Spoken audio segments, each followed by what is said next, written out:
Hey folks, it's Cody Stoffer with Playmakers Corner, here to tell you about Code Red coaching. Competing in athletics means you've lifted the weights, you've watched film, and you've got the passion. Problem is, that's what everyone else in the state has done. Perfect your game by honing in on your mental performance with Code Red coaching. Whether you are a team or an individual, Code Red coaching has the tools to create mentally solid habits and set up you or your team for success. Find Code Red Coaching at coderedcoaching.com or call 720-979-1914 to learn more today. That's coderedcoaching.com or 720-979-1914 today. Now back to the show. Hey y'all, welcome back to the Playmakers Corner podcast. I am one of your co-hosts, Cody Stoffer. And I am the co-host, Simon Villanos, aka Coach V. And we have one of the most decorated, or at least high volume positions in the box state today, talking about the guys in the backfield, our running backs here. And we're doing the top 5 class of 2023 tailbacks here in Colorado. So let's go ahead and talk about our process first. And, we'll kind of get into that before we talk about our top 5. So we have 10 categories, those categories being vision, footwork, receiving, power/explosiveness, agility/change of direction, speed, balance/body control, frame/strength, tackle breaking, and acceleration. Those 10 categories are graded on a scale of 1 to 10.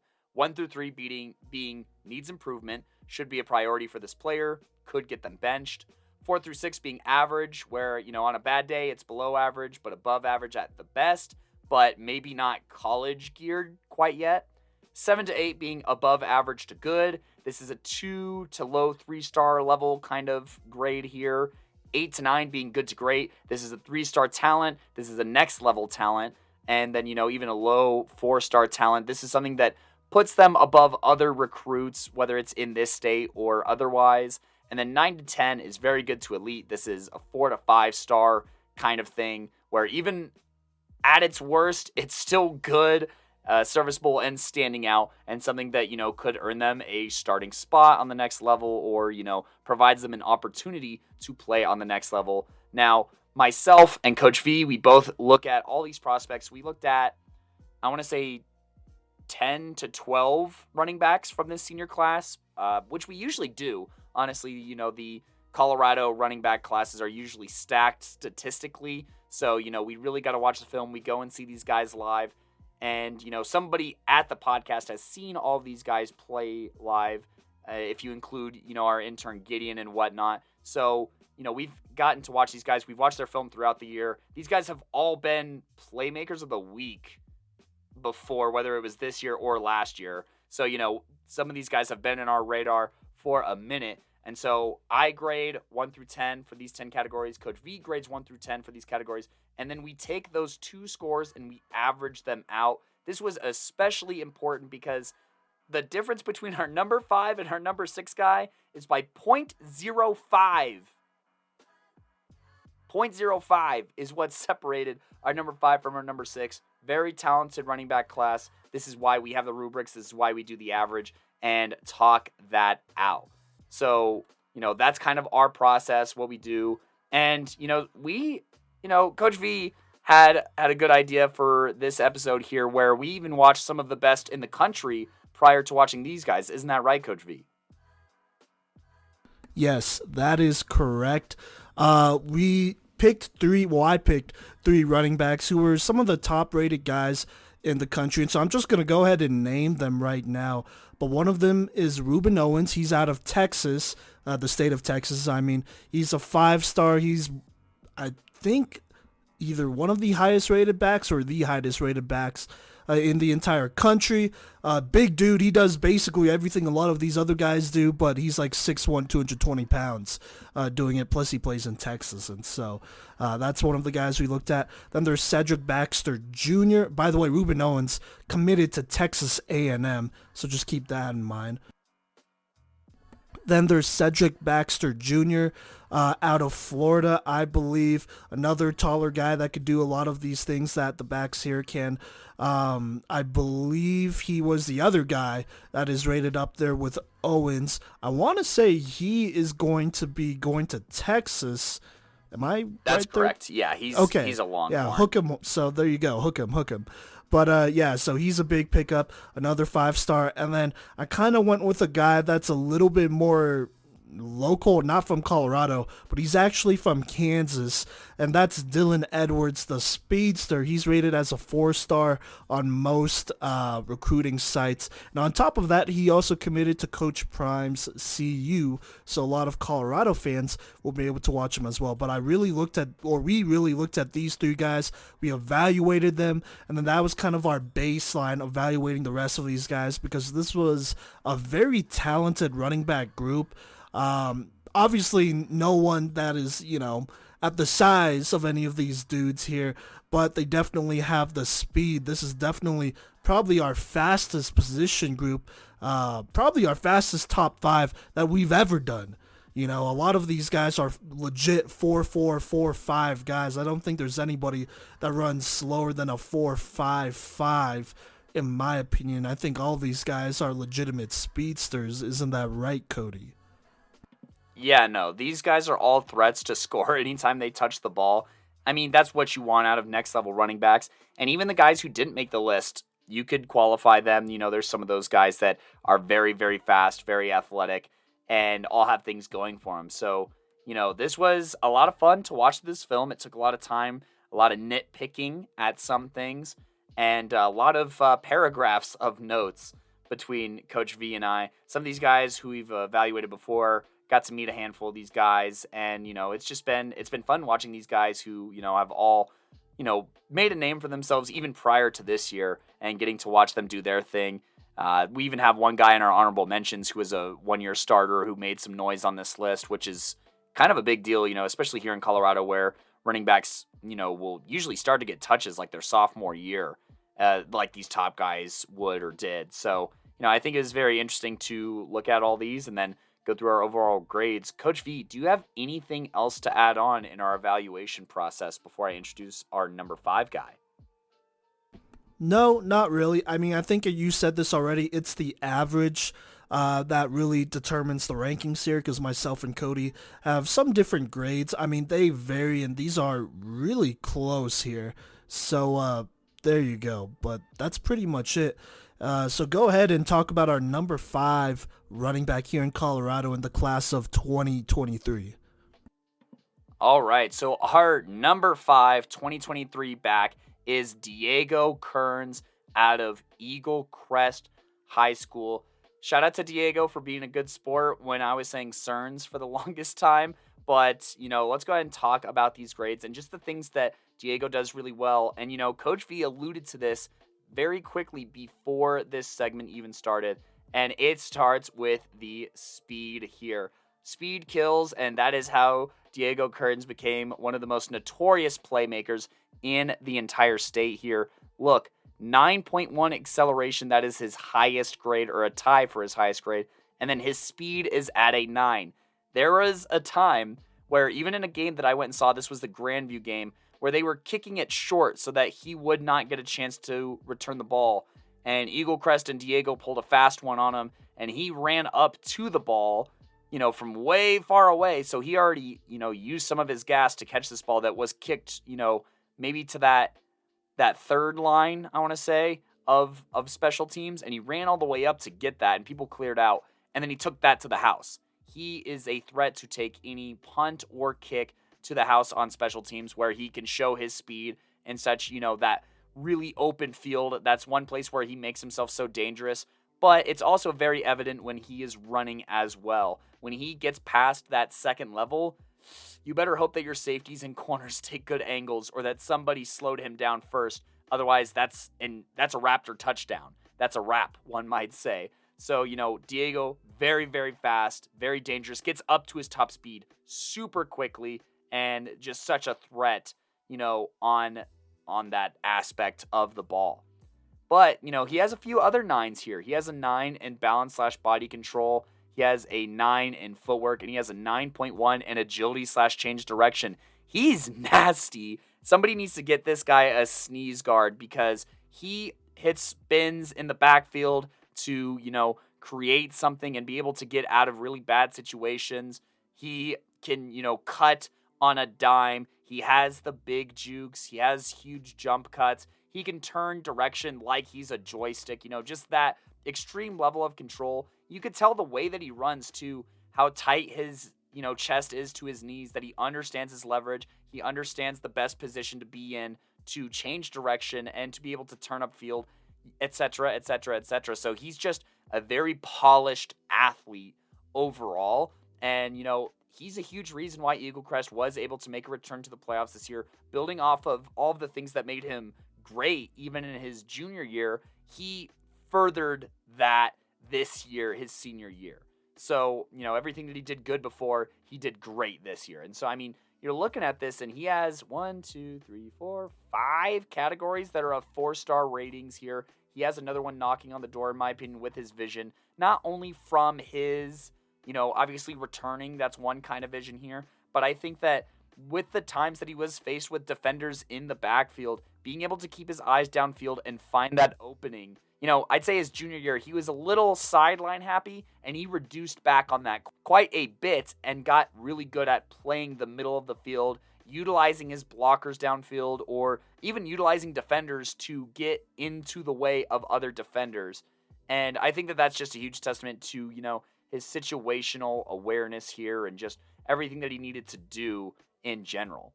Now, his lowest categories here, he's at an 8.3 for power/explosiveness. I think that he's very explosive. I think that he has great burst, but he doesn't really translate that into carrying defenders forward. Like, he'll keep his legs chugging when, defenders kind of wall him up a little bit, but he's not really going to break out of a ton of tackles with power. He's not going to fall like 4 yards forward there. He's not going to, give that quick acceleration pop kind of run. That's just, he can in doses though. So that's why that's at an 8.3. But it's still rated good. I still think that he has good power/explosiveness. But the parts where I start to get longing for more is definitely his receiving is probably the biggest shame, because I still have his receiving rated at an 8, but I had to dig through his film for games where he had a ton of receptions. And even then, a lot of them are shovel passes or screen passes. There are times where he did line up at wide receiver his junior year, and they were a little bit more creative with how they used him. So that's why he did get up to an 8. But I do think that, a lot of the time he was asked to stay back and pass block, which, he's a competent pass blocker, and I'll talk about that in a second. But when you have an athlete like Diego, why don't you give him a Texas route and see what he can do, like one-on-one against a linebacker in the middle of the field? That could easily be a 30-yard gain. I'd like to put him out at wide receiver and have him run like a hitch and go and see what happens there. Or even, line him up on that, that wide receiver 3 slot kind of position and have him run a deep in on a linebacker. It's not going to work out for that linebacker. And he might even score because he's fast enough to catch it and then probably split the safeties if you're looking at a cover 2 look. Or if it's cover 1 and you have Diego one-on-one with a safety, I also like those odds. So, it's just one of those things where I definitely think that schematically there are some things that got in the way, but I do think that the potential is there for him to be a threat on the receiving end. Now, frame/strength here, I have rated at an 8 here. Now, I think that at 5'10", 180, it's not the worst size to be. And, it's not like he's weak either. Like I said, the whole reason that this even made it to an 8 is because of what the flashes that he showed as a pass blocker through both of his years as film. He does a good job. He even got a pancake on like a whole end that definitely looked like he was at least 260 pounds or something. Number 91 at Cherokee Trail, you gotta get it together. But outside of flaming opposing players here a little bit, I think that, he stands up well in the pass, but strength-wise, he doesn't have like a super vicious stiff arm. He flashes it sometimes, so that's why it's still here at an 8. It's still like that 3-ish star kind of level with upside to it, but it's not, he doesn't have a huge body of work doing that, and it's not really his game either. And that brings us to this last one, tackle breaking. Look, he wiggles out of tackles in like the elusive way, but he's not somebody that's going to, like, there's guys who are on the honorable mentions list that shed 2 to 3 tackles on almost every play. And that's just not something that I would ask of Diego. That's not really something that he's about.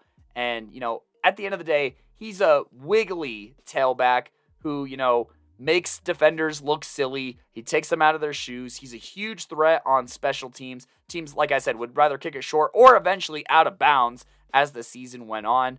He has really pristine footwork that allows him to make the moves that he does, and the agility to maximize his vision of turning the field for scores. He's really fast. He gets to speed quickly. His burst is very explosive, like a bolt of lightning, and allows him to, surprise a lot of teams.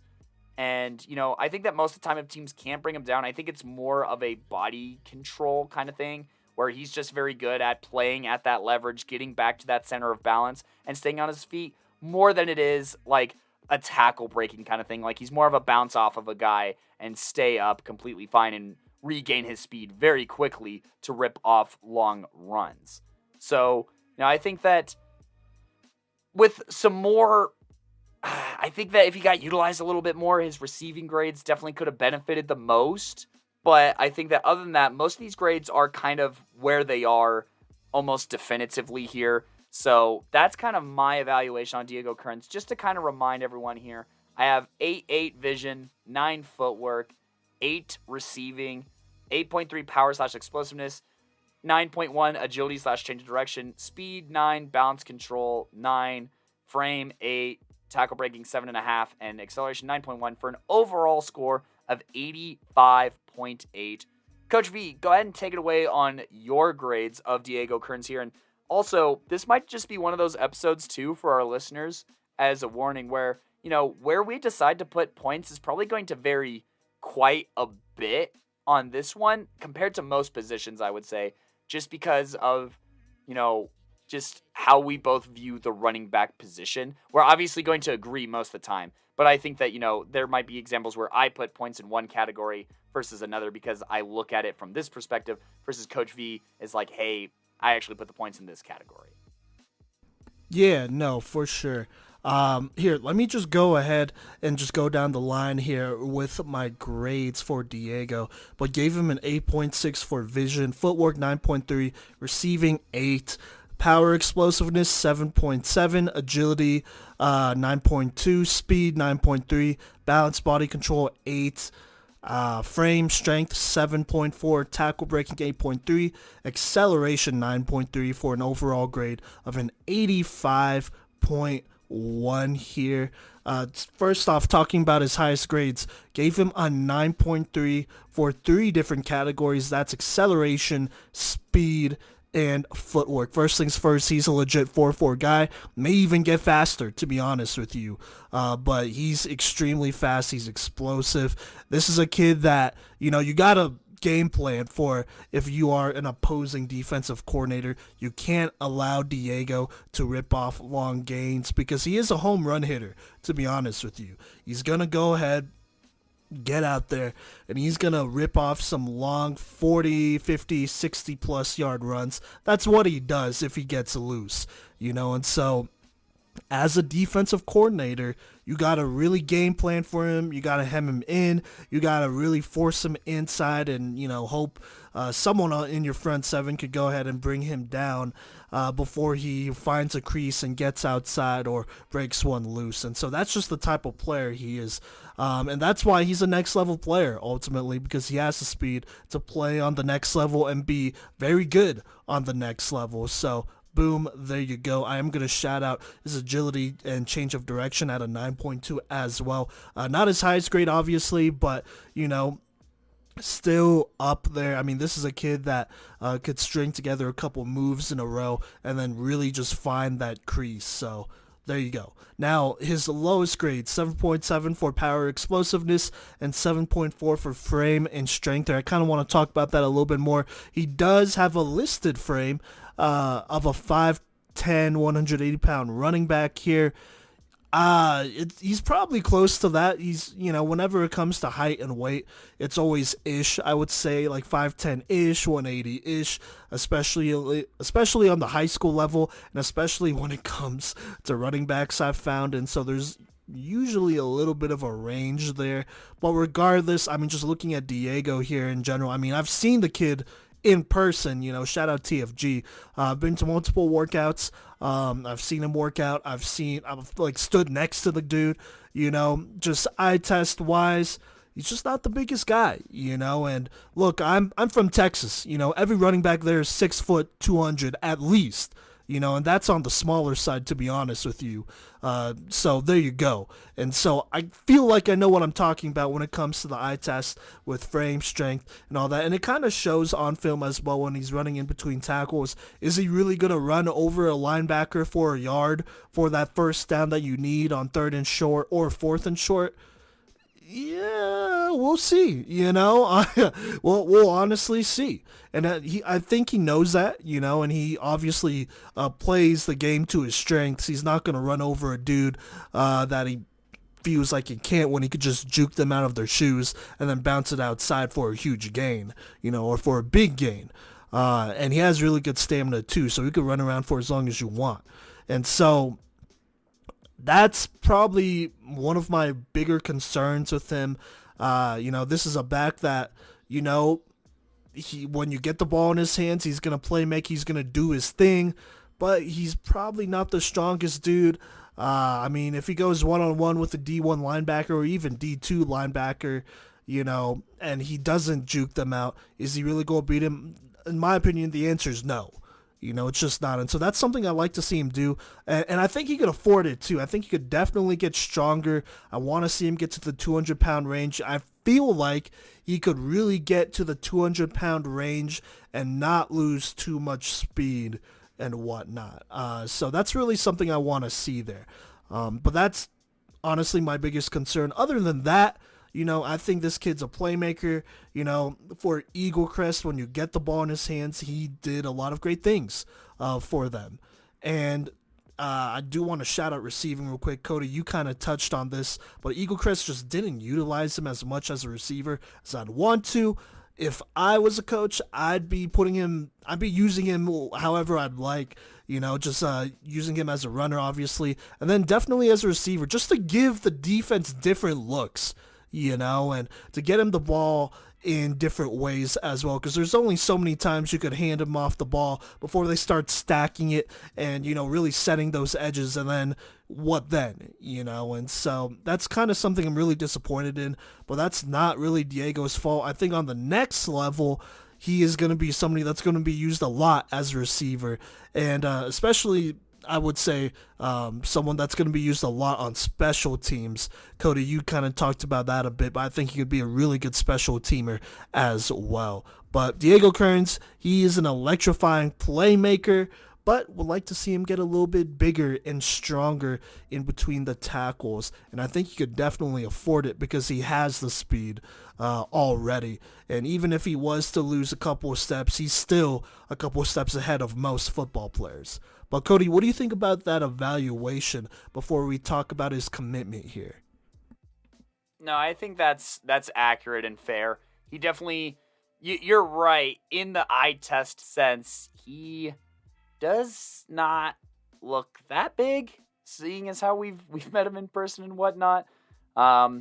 He definitely benefited on my score from the little bit of pass blocking that he did. But I mean, I definitely think that athletically and speed wise, you have to love the upside. I mean, he had 3 kickoff returns for touchdowns this year, which is ridiculous. I mean, he just impacts the game on so many levels. And look, if you can win on offense with Diego, and if you can win on special teams with Diego, that puts you already won 2 facets of the game here. And so, you know, you think of like what Eagle Crest was able to do this season and games that he played very well. And it's like the games where he was able to impact both special teams and offense, they were probably more likely to win those games than other games. So, you know, I think that that's a very important thing to bring up. Because, I mean, looking at Eagle Crest season, games where he didn't score a touchdown, they were 1-2 in. So, you know, I think that that's just something to consider here. And, yeah, I think that we could talk about his commitment here. And he committed to Emporia State. Wasn't that today on the 23rd of January? Or it was at least pretty recent. It was a couple of days ago, I want to say, but yeah, no, I mean, it was pretty recent. And Emporia State, I believe, is a D2, but Correct. Yeah, but I feel like they're definitely getting a steal here. I mean, look, here's the thing: you really can't teach speed. You either got it or you don't. You know, and he got it, and so it's really hard to see him not find success. But obviously, I mean, look, he's gonna redshirt. I think every running back redshirts in college. There's a few that don't, but those are the few that could probably go to the NFL straight out of high school. I'm just gonna throw that out there and be a first round guy straight out of high school, but it's neither here or there. So he's gonna redshirt. He's gonna get bigger, and I'm sure he's gonna find playing time. Pretty. I mean, it's hard to imagine him not finding a role for Emporia State very early on. I think at the very least, he's a guy that you have to have on special teams. Because if you don't got a guy that's 4-4 and whatnot, then, here he is. And if you don't got a guy that's 4-4 on special teams, I could almost guarantee you, especially on these high-level D2s and D1s, they will. So you got to combat speed with speed, right, Kodey? Absolutely. I mean, look, speed kills. We hear this all the time. We say it all the time. And, this running back class in general is going to be a great example of that. And Diego Kearns is a part of that example here, where, I mean, look, just speed-wise, you have to love everything that he has to offer. And then athletically, I mean, his agility is just absurd. And some of the things that he's able to do with this feet and the ways that he's able to move makes him super-duper dangerous. I mean, we both had his agility, or his footwork graded above a 9. So, I think that is an important thing to consider. And we both had his agility rated above a 9 too. I was reading that correctly. So, when you have a back with speed, with some wiggle, or just an athlete with speed and wiggle, he's going to be able to impact the game in multiple ways. I definitely think, developmentally speaking, he is somebody that you should be able to, get up to probably, I'd say like 185, 190, and, somebody who can contribute if you roll him out to the slot, or, if you put him in motion and like a linebacker follows him to the outside, that should be a go route that you win. I think that is the high-end potential of Diego here. And honestly, like you said, Simon, I think this is a steal. I think that this is a D1 player, and, he's going to go to Emporia and do his thing. We kind of talked about this before the show, that the value of the running back is just probably at an all-time low, maybe even in the history of football, honestly. And, I think that's going to be reflected as we talk about the outlook for these guys. But, I mean, really, the transfer portal also opens up plenty of opportunities. It probably just takes one game where he gets a long rushing touchdown and a long returning touchdown, which he's capable of as a redshirt freshman or sophomore. And there you go. Then you got some D1s looking up from their iPads. So. Yeah, no, for sure. But I mean, I'm just gonna put this out there once more. Look, the running back position is at an all-time low, and because of that, you really got to be a complete back. Because to be honest with you, most running backs are replaceable. I'd say it's probably the least valuable position in football right now, which is sad because, well, I'm a running back, or I was, and I played it, but that's just how it is. And so you got to find ways to separate yourself.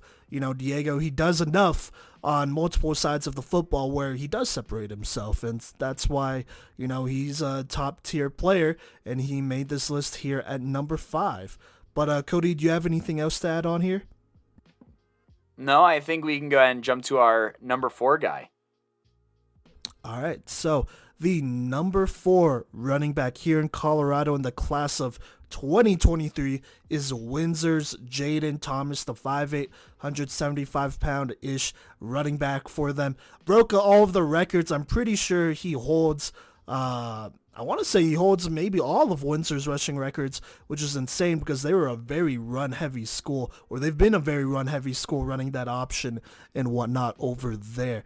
But let's go ahead and talk about Jaden Thomas here out of Windsor. So at Vision gave him a 9, footwork 8.7, receiving 8.1, power explosiveness a 7.8, agility change of direction a 9, speed 9.2, balance body control 8.8, frame strength gave him a 7.7, then tackle breaking 8.4, acceleration 9.1, and then for me, my grade was an 85.8 here.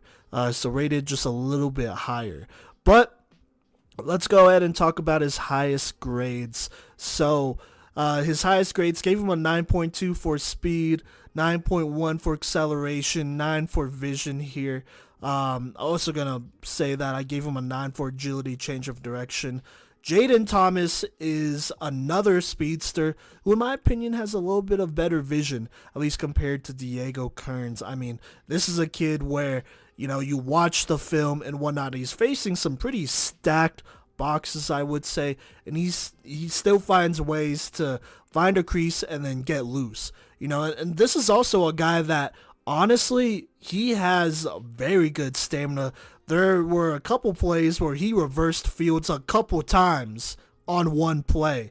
And that is really hard to do while maintaining speed and maintaining, a step or two against opponents. And he maintained a couple of steps over a number of opponents over and over again. I mean, this has been a very consistent running back. This is a kid that you also got a game plan for because, you could still game plan, but if he sees a crease and he has really good vision, that's why I gave him a 9, 4-star type of vision in my opinion.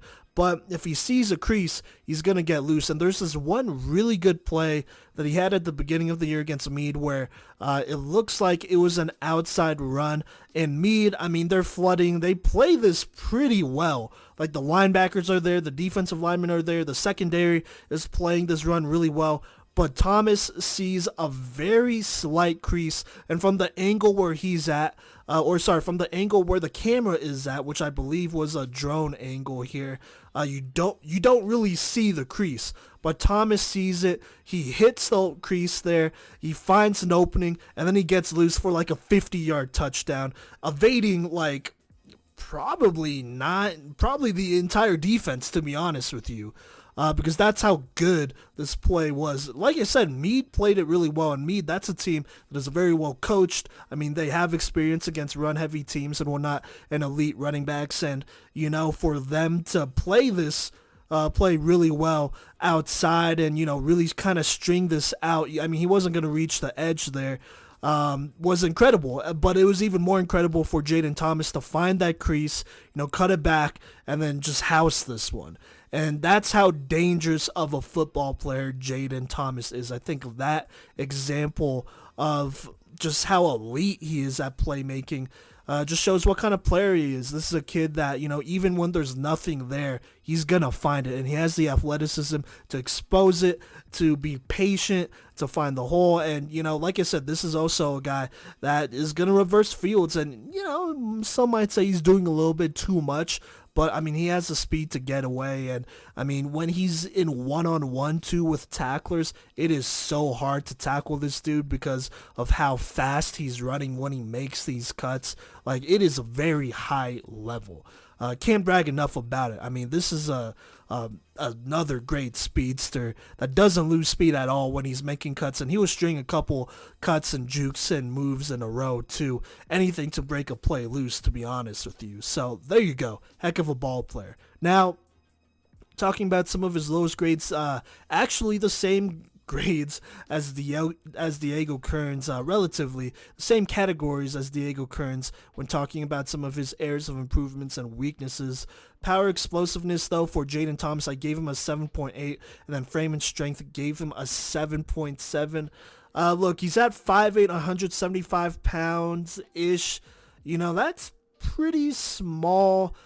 It's kind of hard for, I would imagine it's hard for a lot of colleges to look at him and for him to pass the eye test necessarily. Now, this kid is fast, though, and he's a playmaker, and he's going to make a lot of great plays in space, also great on special teams as well.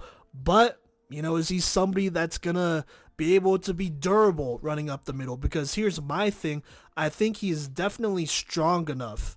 I would say he's definitely strong enough to, run up the middle, be physical. He has shown that a number of times that he's not afraid to run up the middle and go to work. He does that a lot. He's willing to do it.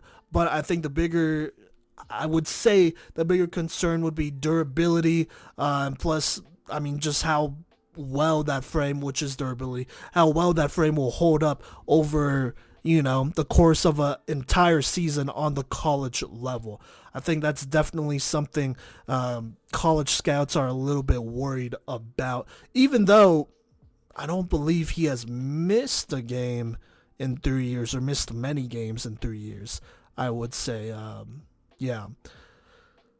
So there you go. But look, this is another back that I feel like could put on more weight and still be able to run at a high level, still be able to outpace a lot of guys and whatnot. But I think really for Jaden Thomas, I would love for him to put on weight so that he's a little bit more durable. It's more of a durability thing than is he strong enough? Because I think he is strong enough to go ahead and give you a yard if you really need it. He runs with a good pad level. So I'm just going to throw all of that out there.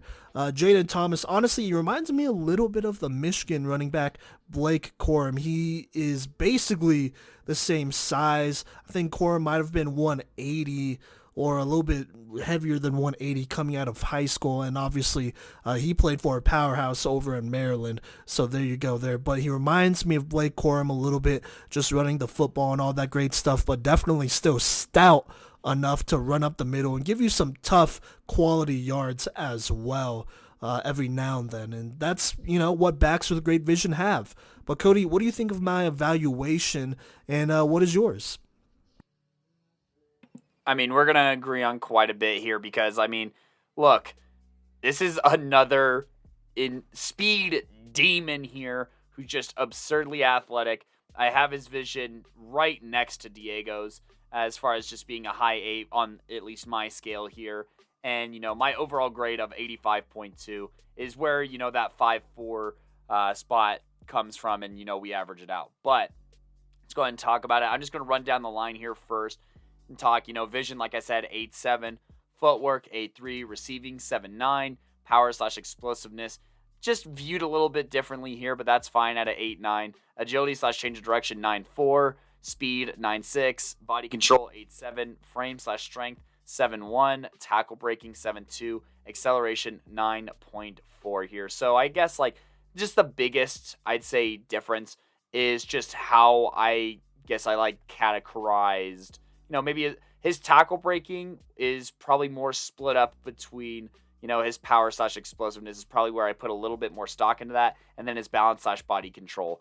But before I talk about those things a little bit more, I am going to talk about speed at a 9.6. He is so fast, and his acceleration at a 9.4, he gets up to speed so well. It's absurd. It's absurd, in short. I think that, obviously you have to note the 4.4 speed, but he does it in pads, though, too. He'll rip off entire field length runs. He has so many long runs throughout this season. Longs of, and I'm just going to kind of rattle some of these off, 61, 84, 54, 45, 43. That's a lot of, handful of really, really long runs here. And, I think that it's important to take those into account. And like Coach V said, he's also like a workhorse as well. He gets a ton of carries. He has a ton of school records. And so, while that does play a little bit into his frame/strength, that is the more enjoyable part is that his durability up to this point has been good. But continuing on, I just want to say that agility/change of direction, side to side, he might be the best lateral back in the state with the ability to just swirl defenders.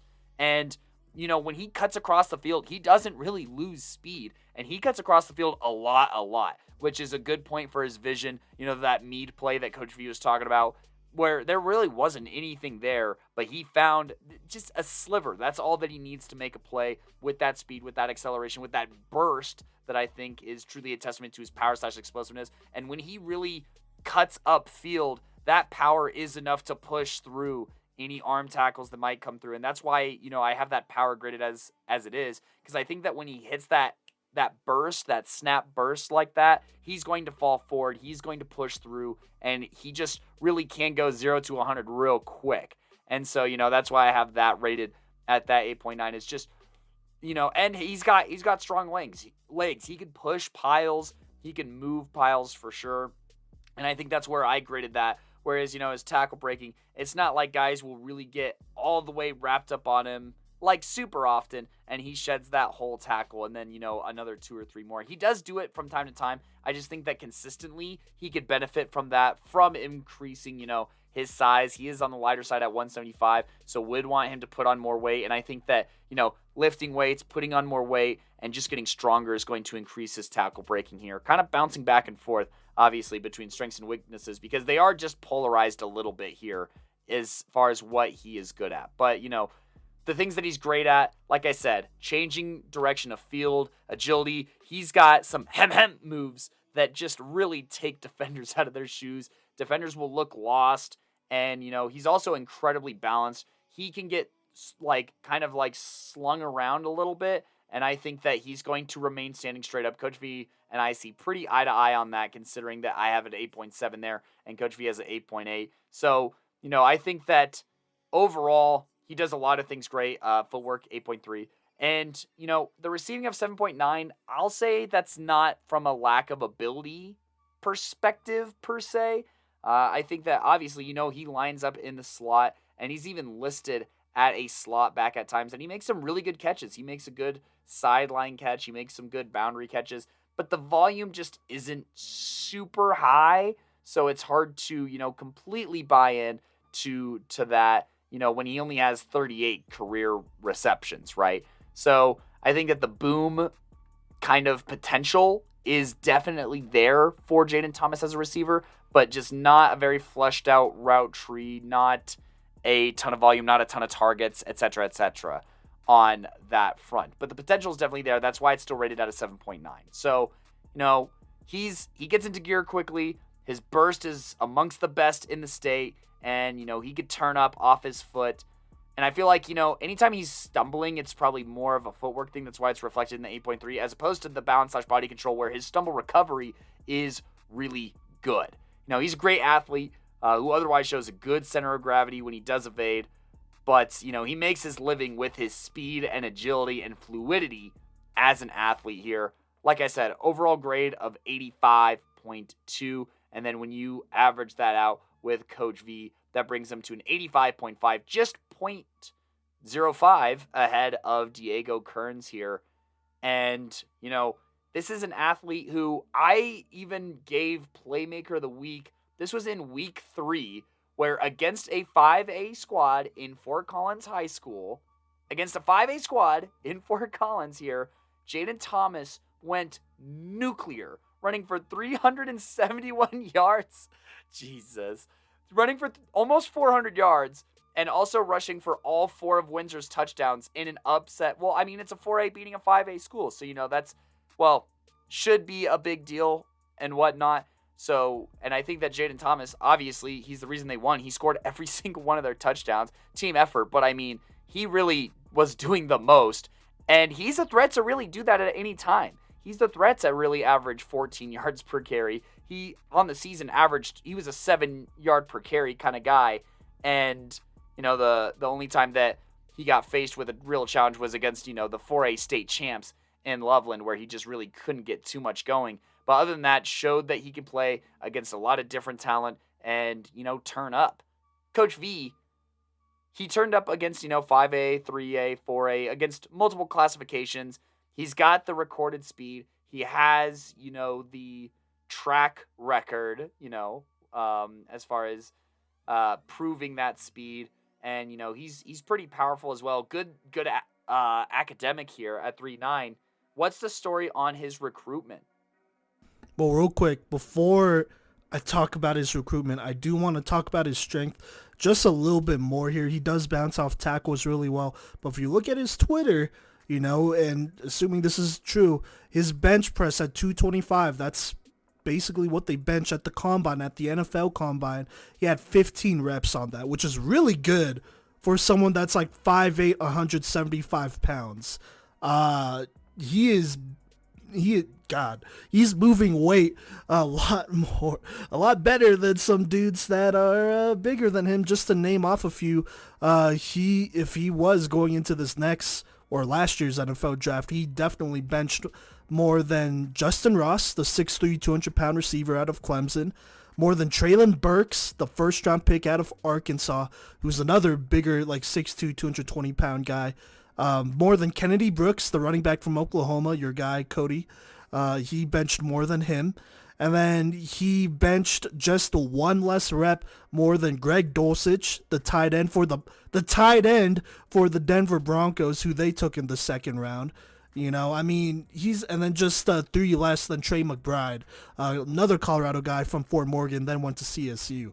And so I just want to put that in perspective. You know, that is really good, which there's no reason to assume that's false, to be honest with you, because you kind of see it with how he's able to bounce off tackles and whatnot. And so the strength is definitely there if you want to worry about all that stuff. Now, not that bench, measures that, but that's a pretty good indicator, right, Kodey? Yes. Okay, I wanted to give you a chance to react to that before I talked about his No, looks. it's definitely impressive. You didn't have to throw you under the bus like that, but Well, anyways, no, it's fine. but that I think that is something to definitely consider, and I think that it's just from a scouting and recruiting standpoint, the potential to bring that to the football field is literally right there. It's in front of you, right? So I think that you have to love that even something that he's quote not as good at, he can close that gap. He's willing to close that gap. He puts in the work to close that gap, and it's a gap that is more than likely going to be closed over the course of his development at your D1 facilities. If he goes D1. If he goes D1. Which well, is... at your collegiate facilities here, he's definitely a next level running back, period. Oh, yeah. No, he's a next level guy. In my opinion, he's a borderline D1, D2 guy, and that's mostly because of his size, to be honest with you. But talent-wise, I think he can play on the D1 level. I don't think there's any doubt about that. Now, looking at his Twitter, where, offers usually are and whatnot, it looks like, honestly, right now he only has one offer. And it's a PWO, a D1 PWO to New Mexico State University, and that was back in November of last year. So, yeah, I mean, I couldn't find anything else. Could you, Kodey? I tried to look, and I couldn't find anything else other than that PWO either. Which, it's disappointing because, honestly, if New Mexico is offering him a PWO, then I feel like some FCS schools could, offer him a little bit more.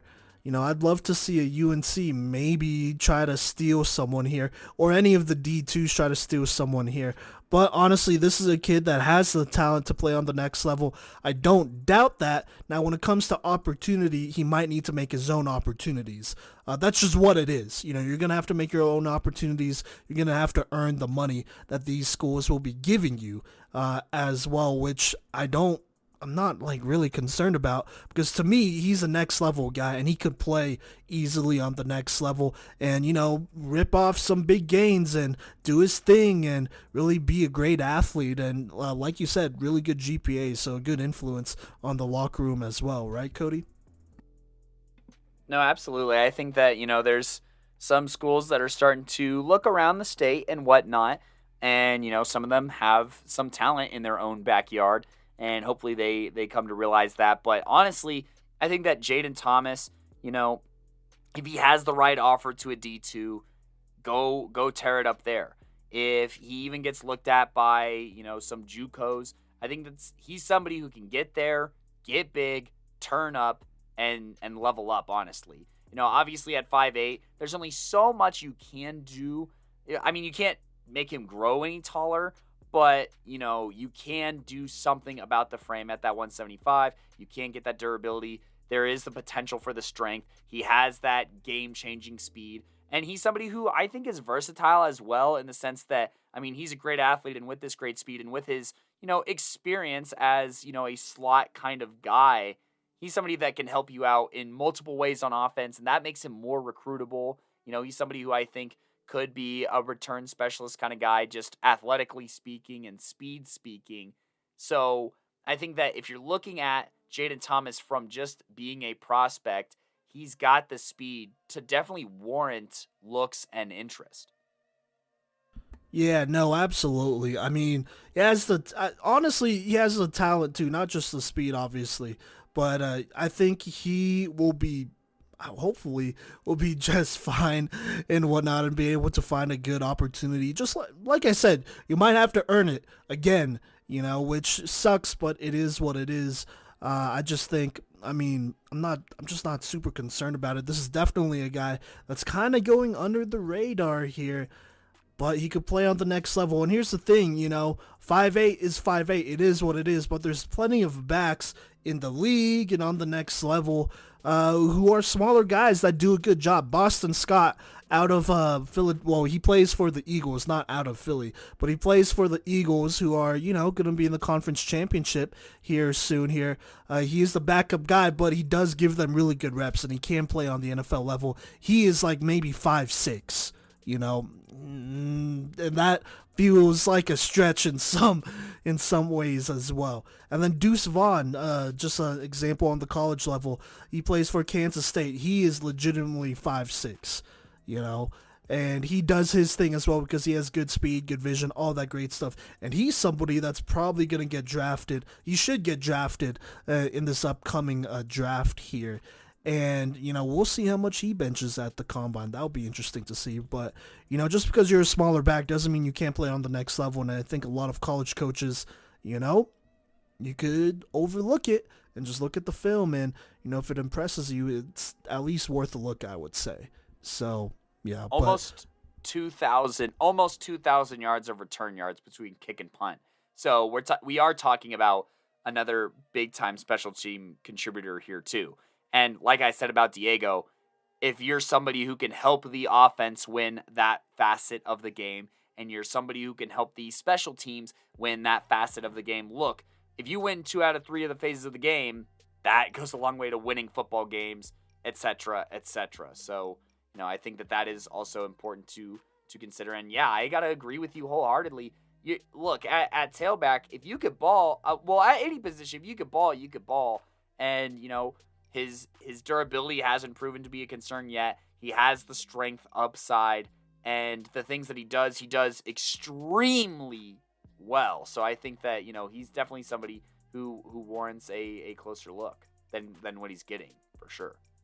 Yeah, so we'll see. I mean, there are a lot of offers going around now, and we are recording this January 23rd, by the way, so just a bit before signing day, but we'll see what happens. But obviously, wishing all the best to him. He's an excellent athlete, real fun to watch, and we didn't say this at the beginning of the episode, but, if you do make our top 5, we'd love to have you on the show. That's an automatic invitation if you make this top 5. So, yeah, just throwing that out there. We'll remember to say that one of these times at the beginning. We did last episode, but it is what it is. So, with that being said, though, let's go ahead and move on here to our number 3 running back here in Colorado in the class of 2023, and that is Lutheran's Ryan Kenny here. The 5'10", 193-pound back, by the way, the biggest back on this list so far. But this running back was absolutely electric. Lutheran is one of the few teams in the entire state that runs a modern offense, as in they run the spread. And, a lot of that is in credit to the coaching staff, who I believe is from Texas. Shout out Coach Robbins and all that great stuff. And so he really put Ryan here in a lot of great situations. And so he was one of the few backs that did not have to face a stacked box, even though he was an elite back, at least not consistently.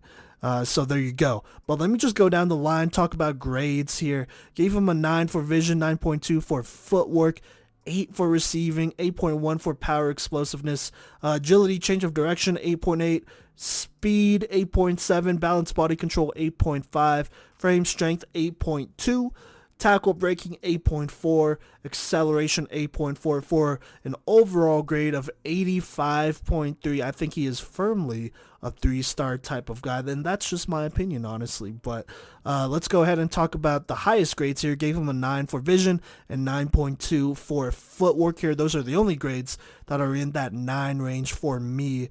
Look, I got to see him play live a number of times. Got to see him his junior year, got to see him his senior year. His senior year, I watched him first against, I want to say it was Pueblo East, which he went absolutely ballistic. The game was over at halftime, almost solely because of Ryan Kenny here. So just keep that in mind. He was just ripping off big plays. He was just seeing the holes really like very well and picking the right lanes and whatnot, and just he was unstoppable in that game. And then I also got to see him against a Roosevelt in the state championship where he did his thing. They were definitely focusing on stopping him, despite there being so many playmakers for Lutheran, the CCO brothers, the receivers, the quarterback. There were a lot of guys to account for, but they really wanted to at least stop Ryan, and they were definitely scheming to stop him. And honestly, I think this is definitely a back of that. A lot of teams kind of failed to do that against. They failed to scheme against them because they're focused on the spread and, all these different receivers and one-on-one and the quarterback and the tight end who's a very good in Jaden Williams and all that stuff. Like, there are a lot to focus on. And, in all of that chaos, Ryan Kenny would also add on top of that just being just a very good back who saw the field well, who found his lanes extremely well, who is super patient. I think that's something I kind of saw a lot. And then honestly, when it came down to the footwork and the agility, this was a dude that was really elusive, really hard to tackle. He could stop on a dime and then go ahead and get into his top end speed really fast. And, he just gave a lot of teams a lot of trouble. And, when you're spreading out defenses, you find yourself in a lot of one-on-one situations, tackling wise. And for Ryan here, he made the most out of those situations, consistently getting first downs, knowing the situation. It wasn't all about the big plays. It was about getting the first down, being situationally aware, making third and second and longs, first and longs even, first and tens and two more manageable down situations, second and short, third and shorts, and a lot of that wasn't thanks to Ryan Kenny. In my opinion, he really was the engine for this Lutheran offense that went to state on the 3A level, and 3A is extremely competitive. So there you go there. Now, talking about some areas of improvements here, receiving, I only gave him an 8 there personally, and then power explosiveness gave him an 8.1. First off, let me talk about power and explosiveness. He is a bigger back here, but, still 5'10", 190-ish. It was all right. He could definitely play on the next level, and I don't think strength will be that big of an issue, but it won't exactly be as big as, one of his biggest strengths. Just throwing that out there. I think this is a kid that could definitely run with a little bit of a lower pad level, run a little bit more aggressive and whatnot. I think he does dance a bit, and it's good because, he does a good job, and, he could really get you on some skates looking like you're on ice and whatnot. But I'd love for him to run through more guys. That's just me.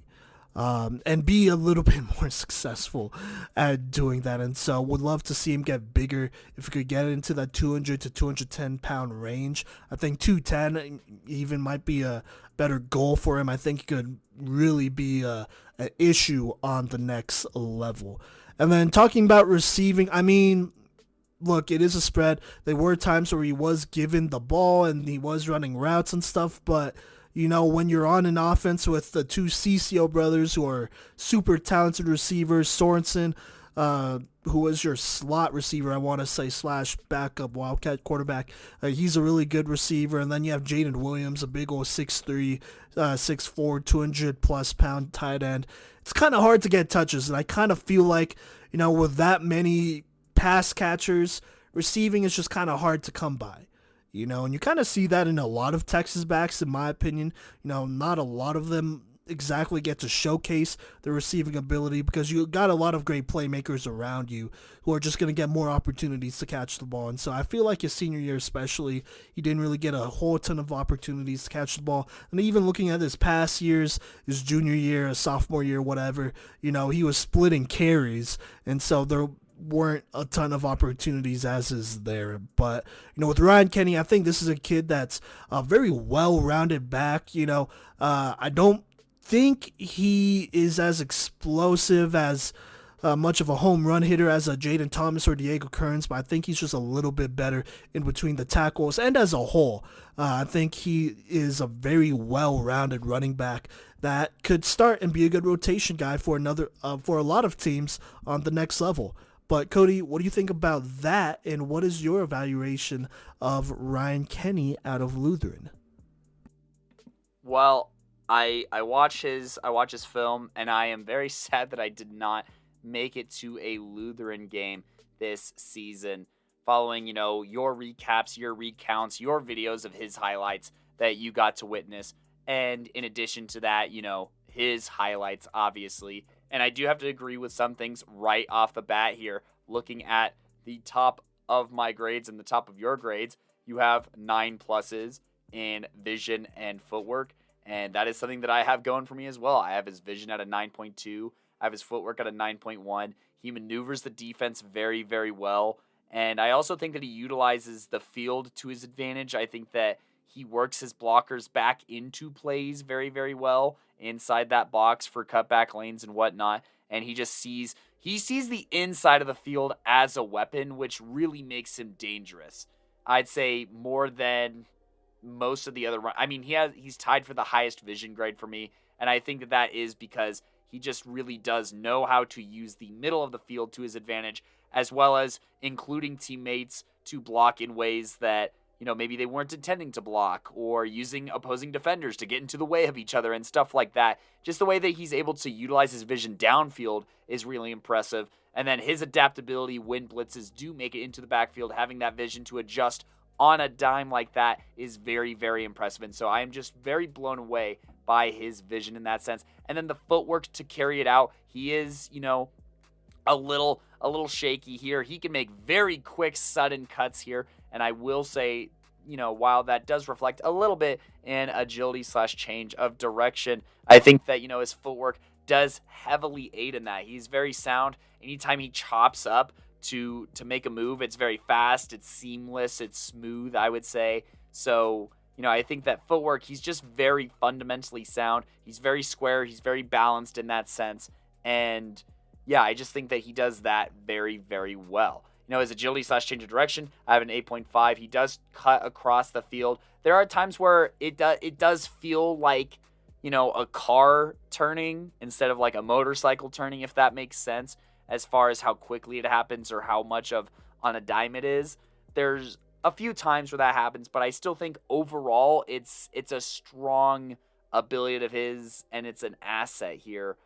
The only thing that I think we viewed a little bit differently is his power / explosiveness that I had graded at a 9.2. I will agree with you that he can run at a lower pad level.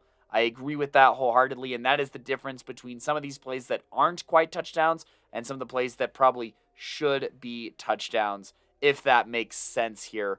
But I think regardless, I think that his burst is just very, very impressive.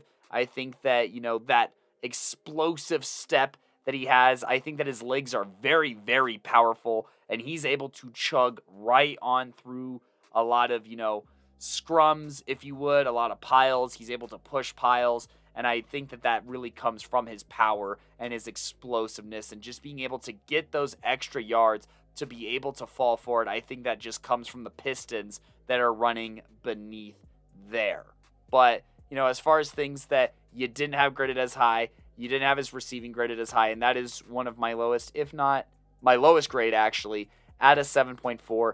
Just not really seeing him, he does run solid running back routes, if that makes sense, but we're not seeing anything beyond that. So that's why I think, 7.4, it's like he does what he asked and he does what he's asked well, but there's not really another step past that. There's not, those slot routes really that I could see, at least in the volume of some of the guys past, and then definitely some of the guys heading forward on this list.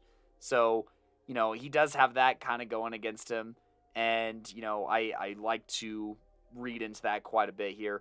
And then the only other thing that I have graded A little bit on the lower side here. Once again, ping-ponging between my green and my red highlights here is his speed. I do think that he's fast, but I think that his living is more in how quickly he can get up to speed. I feel like when he does turn on the jets, I mean, the Pueblo East game is such a great example of the one that you went to where he can turn on the jets. He does get up that field, but, I think that sometimes I'm watching his film, or I'm watching compared to like Jaden Thomas and Diego Kearns, but I mean, look, comparison is what happens here. Even, those nationally rated guys, I look at how far away the safeties are playing.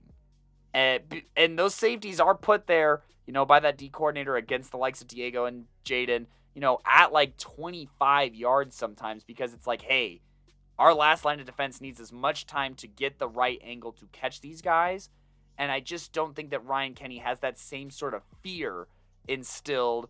And, I think part of that does come from the spread where the safeties are being asked to do more in the pass game, so they can't focus as much as like Jaden Thomas or going against Diego Kearns, where, they're so run heavy that obviously schematically it looks different. But, I look to that a little bit and just think that, these safeties, they're checking maybe their passing key first, and Ryan benefits from that with his solid speed, but maybe not his great speed.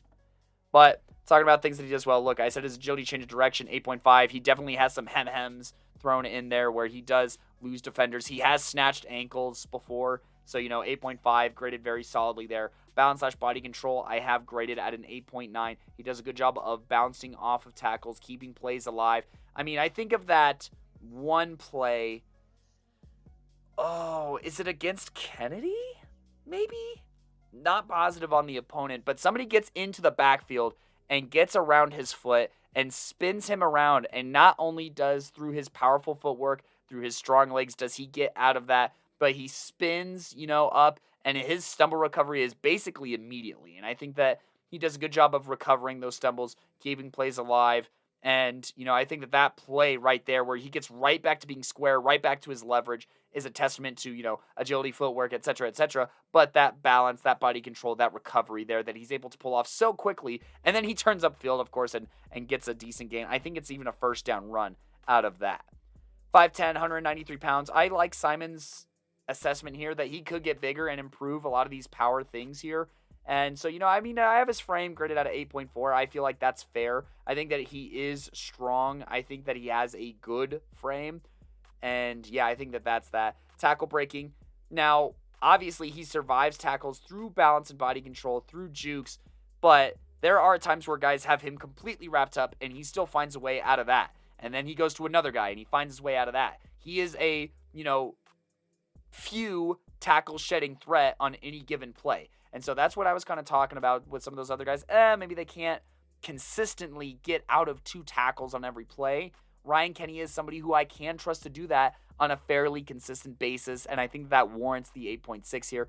And, I talked about his acceleration. I'm like, hey, maybe he's not the fastest guy here, but he gets up to speed incredibly quick. He does change gears very fast. It's very visible when he does, and that I can respect, to the tune of an 8.7, making for his overall grade being an 85.8. And when you average that out with Coach V at an 85.3 here, that makes for an 85.55 prospect here. Once again, just 0.05 ahead of the previous prospect for this number 3 spot. And unlike our number 4 guy, Ryan Kenny here is committed. Isn't that right, Coach V? Yes, he is committed to, and I tried practicing it before, but I think it's Augustina, right, Kodey? Football? I'm going to rock with Augustina. Yeah. We're in this together this time, so we'll we're go both going to be saying Augustina. We'll go with that, Augustina football here.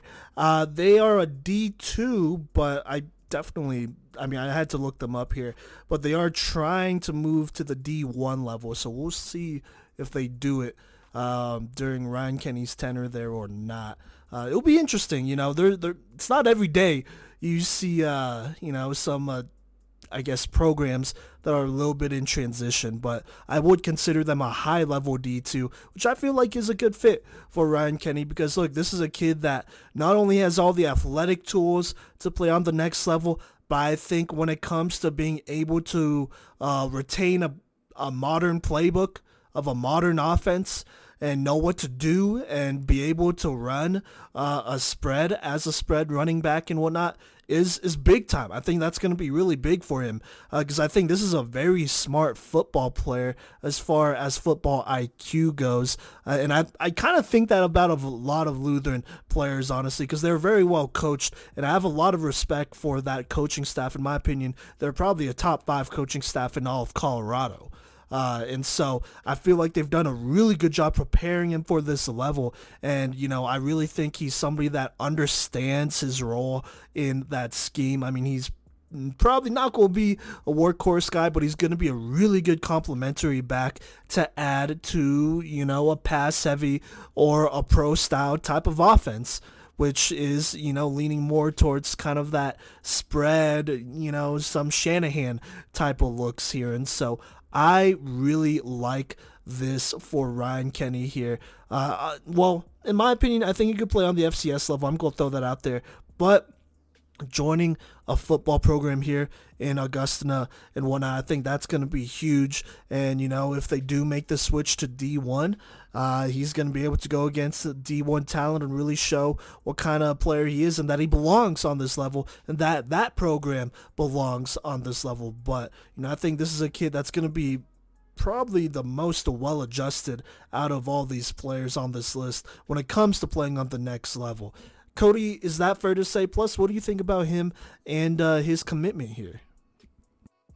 Well, I think if you're Augusta and you're looking to make a move to D1, Ryan Kenny is the type of recruit that can probably help you make that push, depending on, on like how obviously you have the bureaucratic side, but, it's also one of those things where it's like, well, can they handle it? And I think Ryan Kenny is somebody who can prove that Augusta recruits good talent. I mean, look, we have him graded at an overall score of like an 85 here. So I think that he's worth, that kind of attention and that warrants that kind of look. And obviously I hope that both for Augusta's sake and for Ryan's sake that they do move up to that Division 1 level.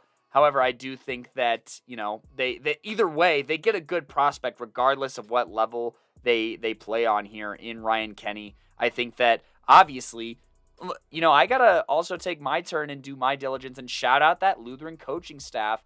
That's one of the few competent coaching staffs in this state.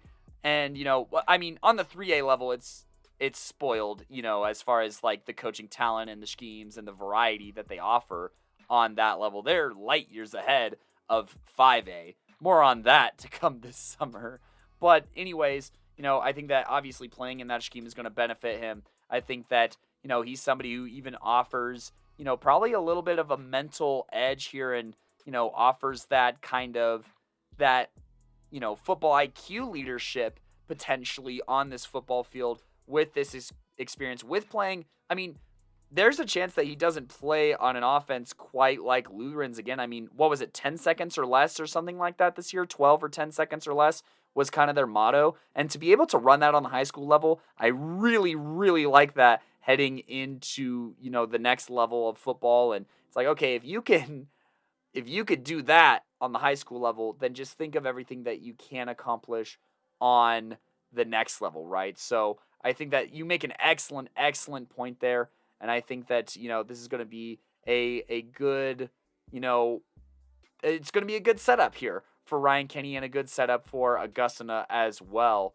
And you got to love everything that this Lutheran program, it's a testament to how well coached they are because, this is their 4th athlete on a top 5 list for us in the past 2 seasons, I want to say. So, he's obviously has the goods as far as that guidance, as far as that leadership. He's a multiple playmaker of the week kind of guy here. And I think that he's going to contribute very nicely for, this Augusta squad, regardless of division.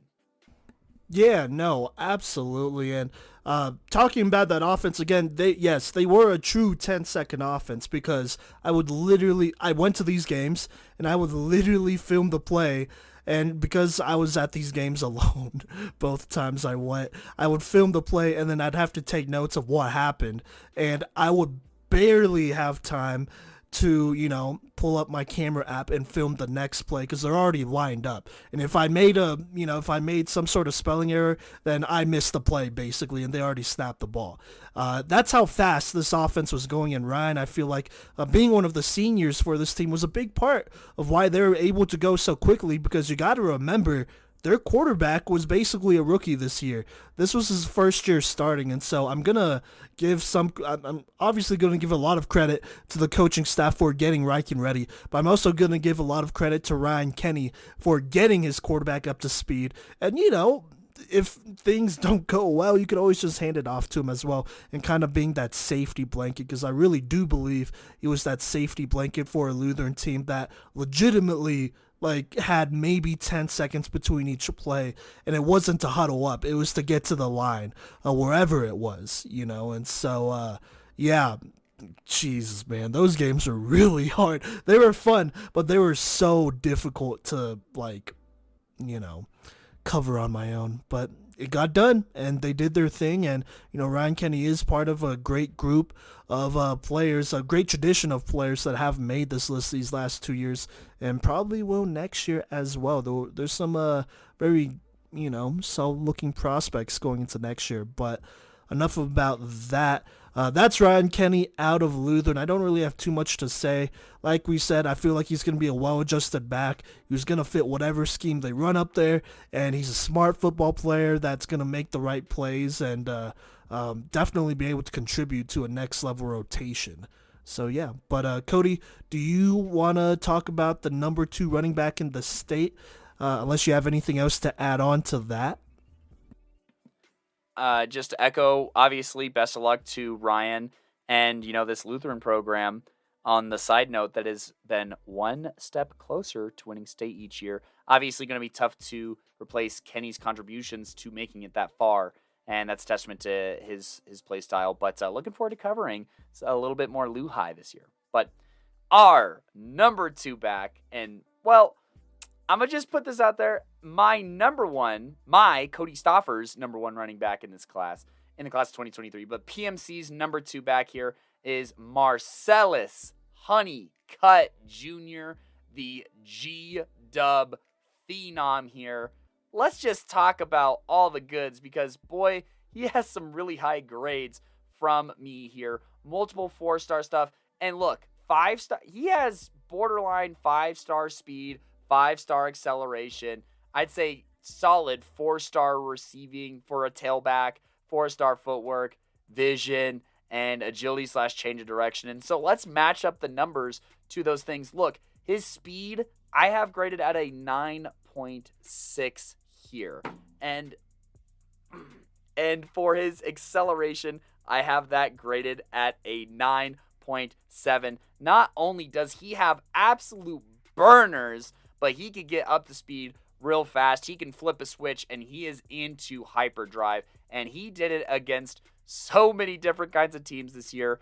3A teams. He did it against a 5A team, in far northeast. And I think that, Celis here is just such a spectacular talent. And I will say, let's go through these grades real quick here before I have a ramble. But, vision, 9.2. Footwork, 9.3. Receiving, 9.4.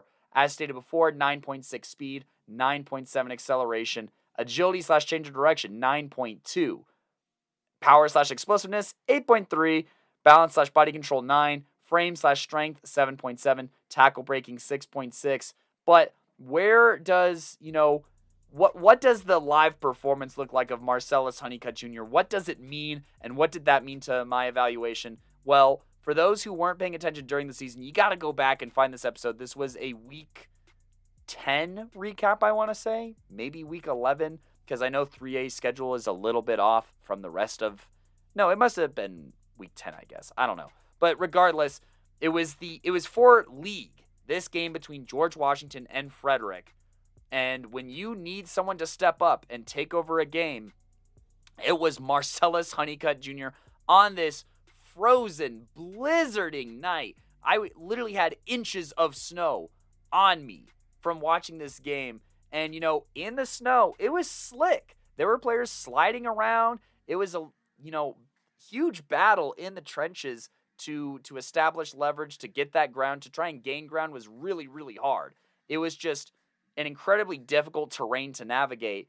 But Marcellus Honeycutt Jr. shined brightest on this glowing field here with his footwork, being able to show that he is capable of lifting those feet up, driving those feet, and playing at that, there's a reason that you do tire drills, right? You don't want to drag your feet across the turf. You want to get them up. It helps you, plant for that next step to explode. It helps you get more power. It, puts you in a better position to potentially hop or hurdle over things, like defenders that are on the ground and stuff like that. It allows you to get better leverage.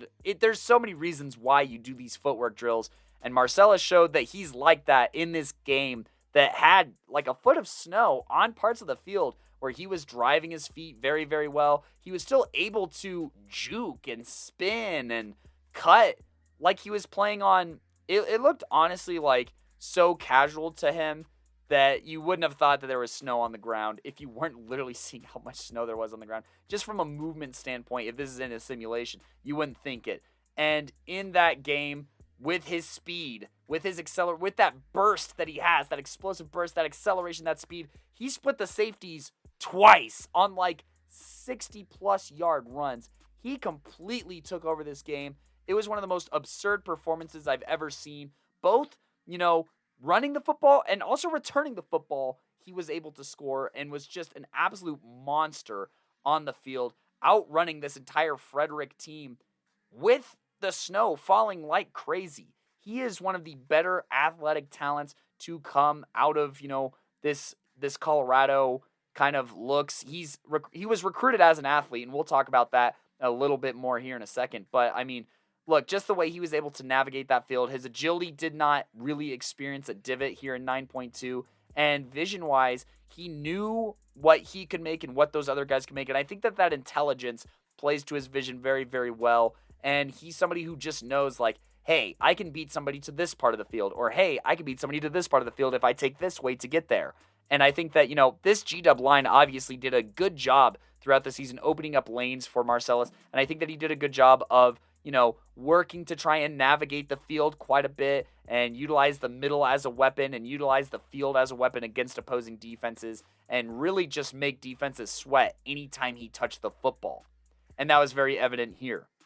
Now, sliding away from that game and talking about his more overarching film, or some things that I didn't get to see his receiving prowess in that game, but this is somebody who I think, between being 6'1", 175 pounds, with this speed, with this acceleration, and with what he was able to put on film with route variety. He's running whip routes, he's running slant routes, he's running speed outs, he's running true outs, he's running post routes, he's running slant. Like, he has a route tree to him. And I think that athletically speaking, he's somebody who could even potentially play wide receiver on the collegiate level. I really think that. And so that's what makes him my highest graded receiving threat in this backfield group at a 9.4. And so, when you get into the nines of receiving, that means to me at least, I truly think that you could be a receiver on the college level and maybe even on the D1 level. And so I think that rings true to Marcellus. I think that, he can high point the football. He catches with his hands. He adjusts to the ball. He runs a huge variety of routes, especially from like the tailback perspective. Obviously, if I whipped out the wide receiver rubric, he probably wouldn't be graded out of 94. That's not what that means. But, it does mean that, maybe he's probably as a wide receiver in the mid 70s to the mid 80s potentially with how high of a grade this is receiving as a tailback and the capabilities and versatility that he has. And we talked about this, and we're going to continue to talk about this. Versatility is how you're going to get on the field as a tailback. It's how you're going to prove your worth. It's how you're going to stay on the field. It's how you're going to play football, right? And Marcellus Honeycutt Jr. checks those boxes, at least as an athlete and a receiver, as a running back, as a cornerback, etc., etc. He's a very versatile athlete. Now, balance/body control, I think that played a huge role in, obviously, that snow game, being able to stay on his feet, being able to play leverage, and being able to be in control in an uncontrolled climate, that is. But moving away from that, I do think that there's people who bounce off of him, or he bounces off of them, and he's able to stay upright. I think he understands his leverage really well. I think that allows him to make a lot of the cuts that he makes. I think that allows him to, avoid some of the tackles that should probably get him, because he's not a tackle breaker. He's not a very strong running back, and I'll talk about that in his weaknesses. But I think balance-wise, he's a very balanced guy. He's very coordinated, and, it's a ground-up kind of thing a lot of the time. Footwork-wise, he's very sound, and leverage-wise, he's sound, so I think that his balance/body control is going to be good. Now, as far as areas of improvement, and I think that Coach V is going to, for the most part, echo me in the majority of this. I think that power/explosiveness-wise, he could use some work. I think that frame-wise and strength-wise, he could use work. And tackle breaking is the lowest out of any of the top 5 guys, and maybe out of any of the guys that we watched on this list. Look, he's just an average tackle shedder. That's all that there is to it. He's a 6.6.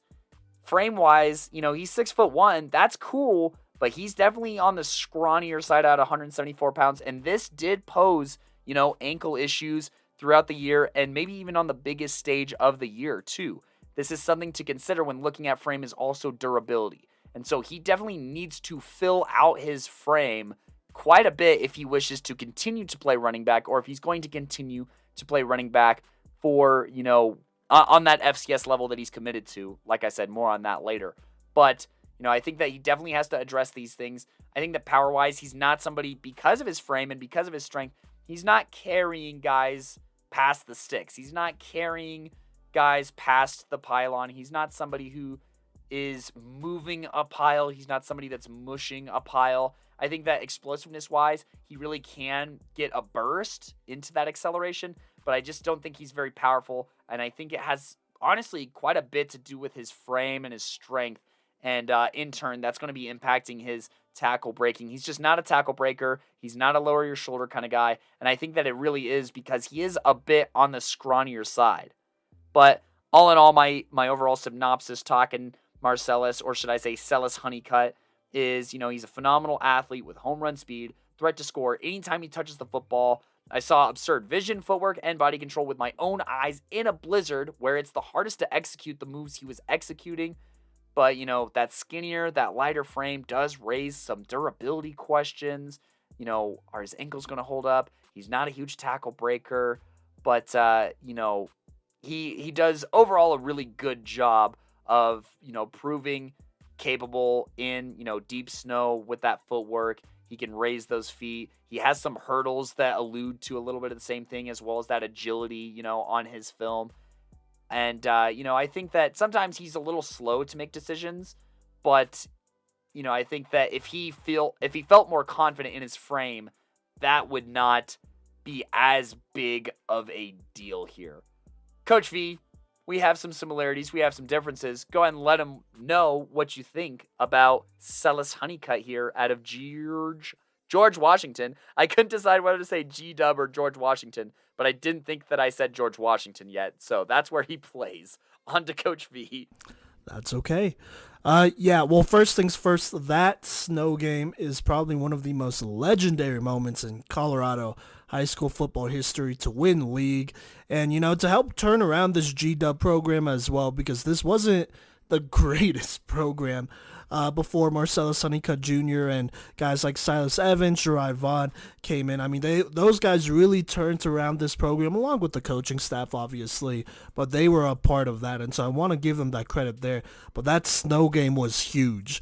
That's Colorado football. That's Colorado football. That's something that running backs here can do better compared than running backs across the nation. Obviously, you'll have backs that play, in the snow and whatnot, but are they also going to play in the wind and the rain and all the craziness of weather? The answer is maybe, especially in the fall. And so for Marcellus Honeycutt to go off in that game, and I look at a lot of those plays and I'm like, man, he is still hitting that 4.445 speed in the snow, and that is extremely hard to do for listeners who have never played in the snow or tried to run in the snow.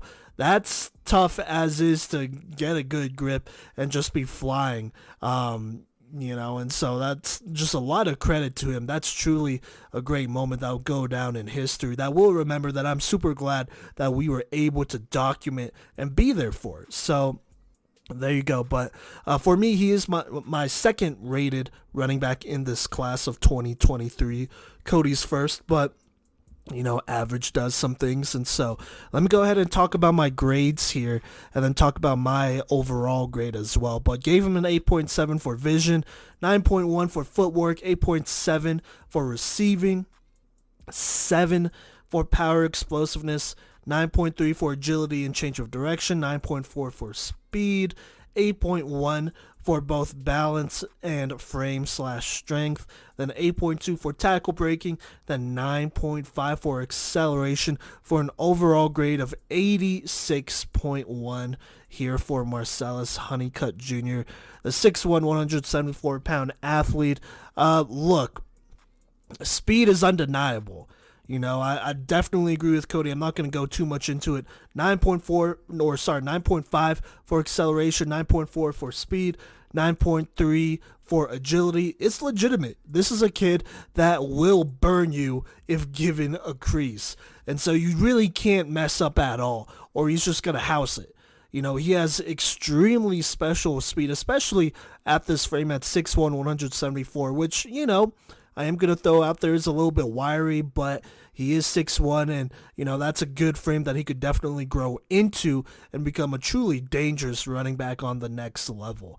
And so there you go. I think he is the fastest kid in this class and probably one of the most agile kids in this class. So those are the things going for him. He's a speedster that could pretty much house anything if given the opportunity and the crease. Now, things that I have him rated a little bit lower at, I gave him a 7 for power explosiveness, then an 8.1 for both balance, body control, and frame and strength.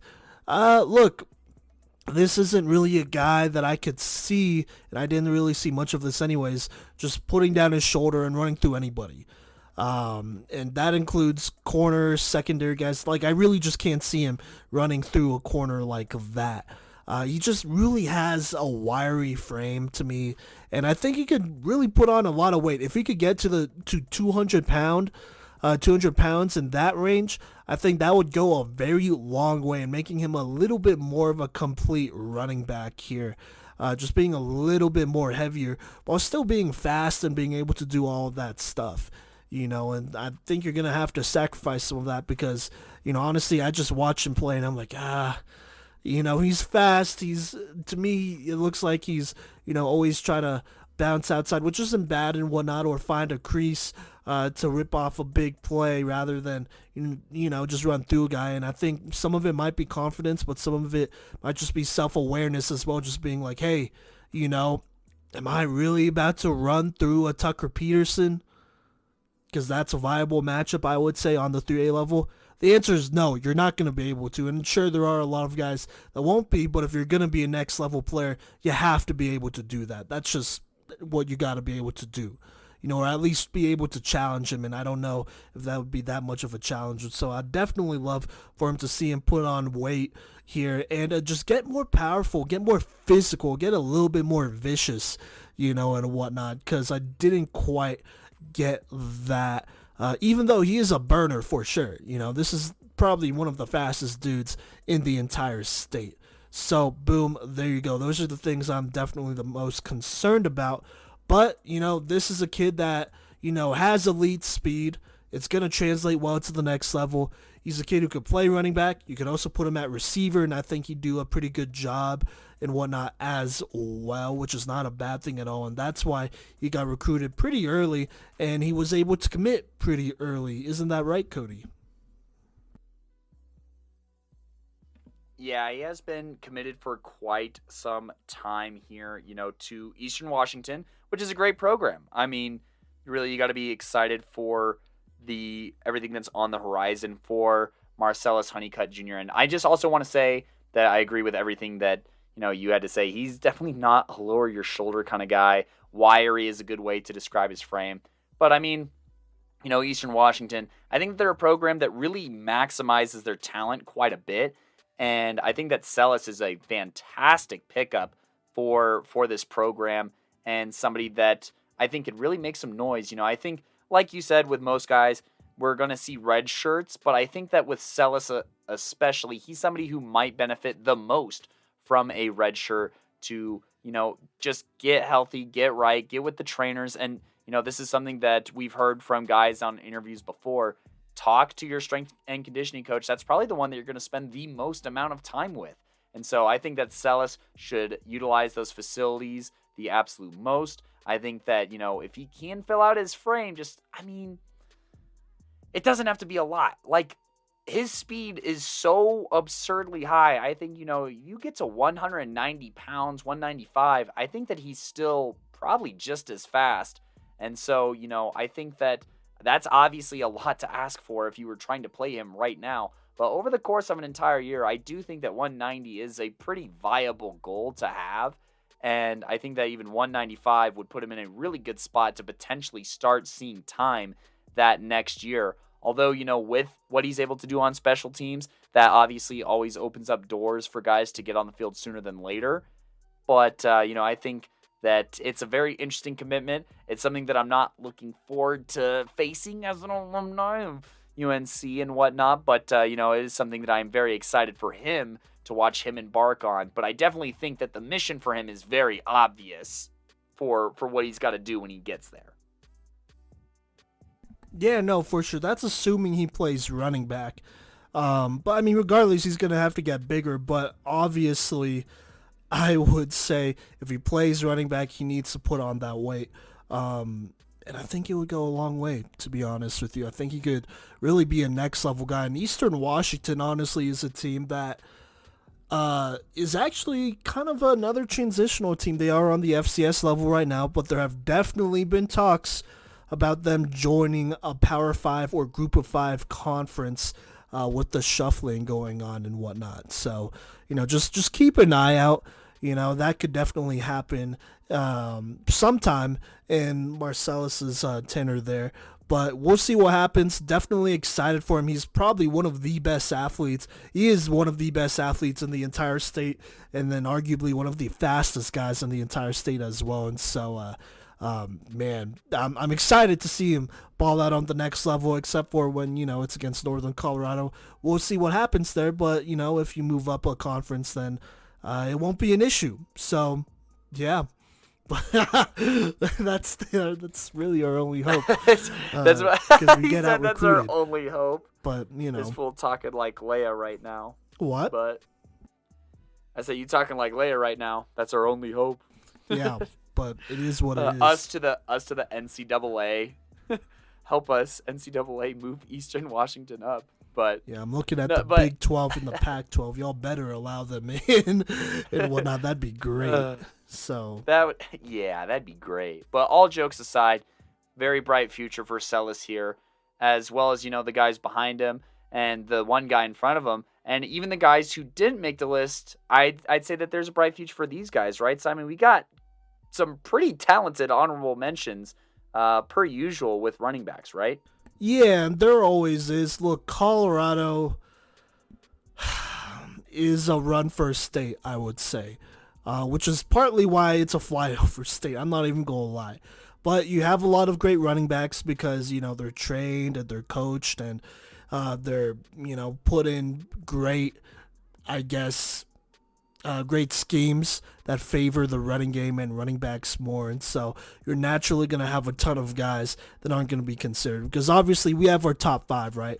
But we also seriously looked at, and I mean seriously as in we not only looked at their highlight reel, but we looked at games they played in, took notes from games they played in and, did all that great stuff. But we seriously looked at 1, 2, 3, 4, 5, 6, 7, 8, I would say 8-ish, because there were some guys that we looked at their film and we knew that they weren't going to be a top 5 guy, and so even then that adds on another 5 probably. So there are really 13 guys that were seriously considered, I would say, outside of the top 5 we already had, so almost 20 guys considered for our top 5 list, and so that's just how it's going to be. But I'm just going to go down the line, talk about, some of the players that we were able to evaluate, take a look at here that weren't quite able to make it, starting with Carlson Bubba out of Cherry Creek High School. He was that one-year starter Cody was talking about. He barely missed the list here. but still highly rated. I mean, great athlete. Bounces off tackles really well. Was actually my number one tackle breaker, I would say, in this class. Then there's Jordan Neeson out of Pooter. Another great running back who had really good speed and agility and was very versatile as well. Not only could play running back, but could definitely play receiver. Then you have Gator Robinson out of Palmer Ridge, a great 4A running back. And then Sam Beers out of Air Academy, another legendary running back. Then there's Jamani Jackson out of far northeast. He might play DB as well, but he's another great running back with, very good speed and athleticism, but extremely skilled as well. Very good pass catcher. So there you go. Then you have Marcane Taylor out of Columbine. That was someone that we looked at seriously. There's Aiden Duda out of Rock Canyon, another run heavy scheme that we looked at. Armani Patterson out of Rangeview, another run heavy scheme there. Also looked at Zach Marrero, I would say, out of Strasburg. Sean Medlock out of Meade. Meade has a great tradition of running backs over there. And so just a ton of teams and players that we looked at that we, seriously considered. We had to crunch the numbers. We had to evaluate and whatnot, look at game notes and film and all that great stuff that just barely missed the cut. And look, this is a top 5 list. We can't include everyone. You got to draw the line somewhere, right? That's just what it is. It's you got to be kind of an exclusive to make this list. You have to be really the best of the best to make it because we nitpick, especially at this position because we have to. There's literally no other way we're going to be able to separate these guys if we don't nitpick. And so that's what we did for about 20 prospects that we seriously considered. That doesn't even include the other probably, 20 to 30 prospects that had very good seasons, but, we felt like weren't going to be able to make this list. Isn't that right, Kodey? Yeah, and I mean, just talking about the prospects that I took a look at too, obviously Bubba Tan he's a state championship MVP, so you have very talented guys that just narrowly missed the list here. They're still getting offered, Jordan Neeson, somebody who we looked at for 2 different top 5 lists. Gators, somebody who we saw in person tear it up. Sam Beers, one of the best players probably in Air Academy history. I don't know the history that deep, but he's got to be. And, Duda, who is one of the leading rushers on the 5A level. I mean, these are some serious names. These are some serious guys. Draymond Jackson just missed this list, like I said, at the beginning of this episode by 0.05 of a point. It's crazy. So, but they're still getting looked at. They're still going to have an opportunity to play on the next level. And, you got to do the little things right because they add up. And, yeah, it's a loaded position because of the fact that we run it too much. I just got to agree with everything you said. And, if you don't have anything else to add on to these honorable mentions, there is one guy who did stand above the rest. Isn't that right? Yes, and he has been doing that. So you could go ahead and introduce him, Kodey. Let's go ahead and talk about Dakota Ridge's tailback here, Noah Triplett, the 5'9", 185-pound all-around back, somebody who we assessed last year in a Twitch stream here, and somebody who grew in some areas, but overall just remained a very consistent force for this Dakota Ridge squad and a staple, honestly, in Dakota Ridge history. Somebody who, Coach V even had an opportunity to interview following his sophomore season. And so, you look at his career numbers, and this is impacted by COVID, but it doesn't matter because if you can ball, you're going to be on our list. And Noah Triplett is a model of consistency. And so I'm just going to go ahead and run down the list here. Look, vision, 8.4. Footwork, 8.6. Receiving, 8.5. Power/explosiveness, 8.6. Agility/change of direction, 8.4. Speed, 9.2. Balance/body control, 8.4. Frame/strength, 8.7. More on that in a second here. Tackle breaking, 8.4. Acceleration, 9.4. Making for an overall of 80 6.6 here. Now, some of this may seem a little backwards. Some of this may seem out of order, but allow me to elaborate here. So obviously, at the headline of this, speed and acceleration, we're just going to kind of glance over that because we Ben knew that he's doing that. I think that the big surprise here is going to be on his frame/strength, and let me explain. Obviously, 5'9", 185 pounds, not the best, but that would make him I think the second heaviest guy on this list in this top 5. So, I think that not only does he stack up, he has bulked up, he has done a good job of putting on weight, and I truly believe this. I know that he's not the tallest, but he is stout and he's jacked. And he posts his weightlifting videos, and he definitely has next level strength, in squats, in bench press, in all the major lifts, in power cleans. So he passes the eye test there, he passes the actual test there.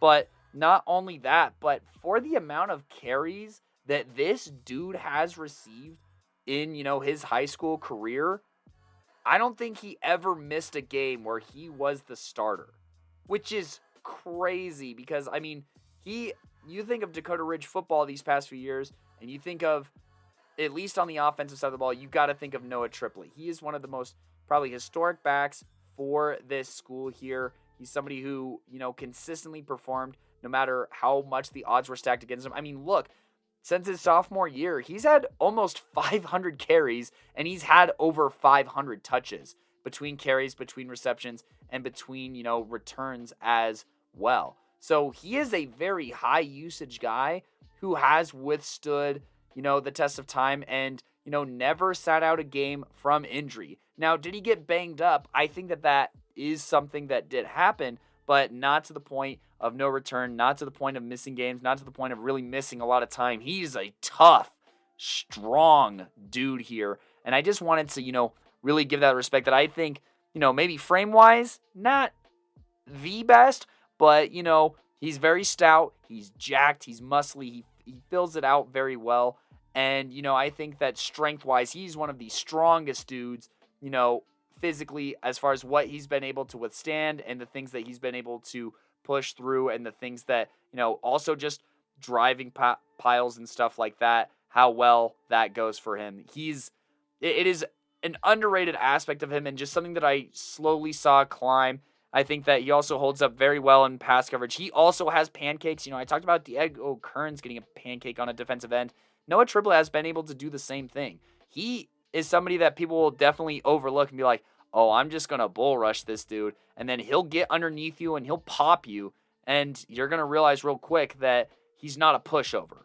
If there's any word that is the opposite, the anti-Noah Triplett here, it is pushover. Because he's just not. He is a brick of a dude. And he just is, breaks through defenses like bricks are thrown through windows, right? He's just that kind of player. But talking about some of his other aspects here, power/explosiveness, I know that pretty consistently we evaluate this a little bit differently, but I stand by the way I evaluate this as far as he is somebody who can move a pile. He will drive his legs. He's very powerful in that sense.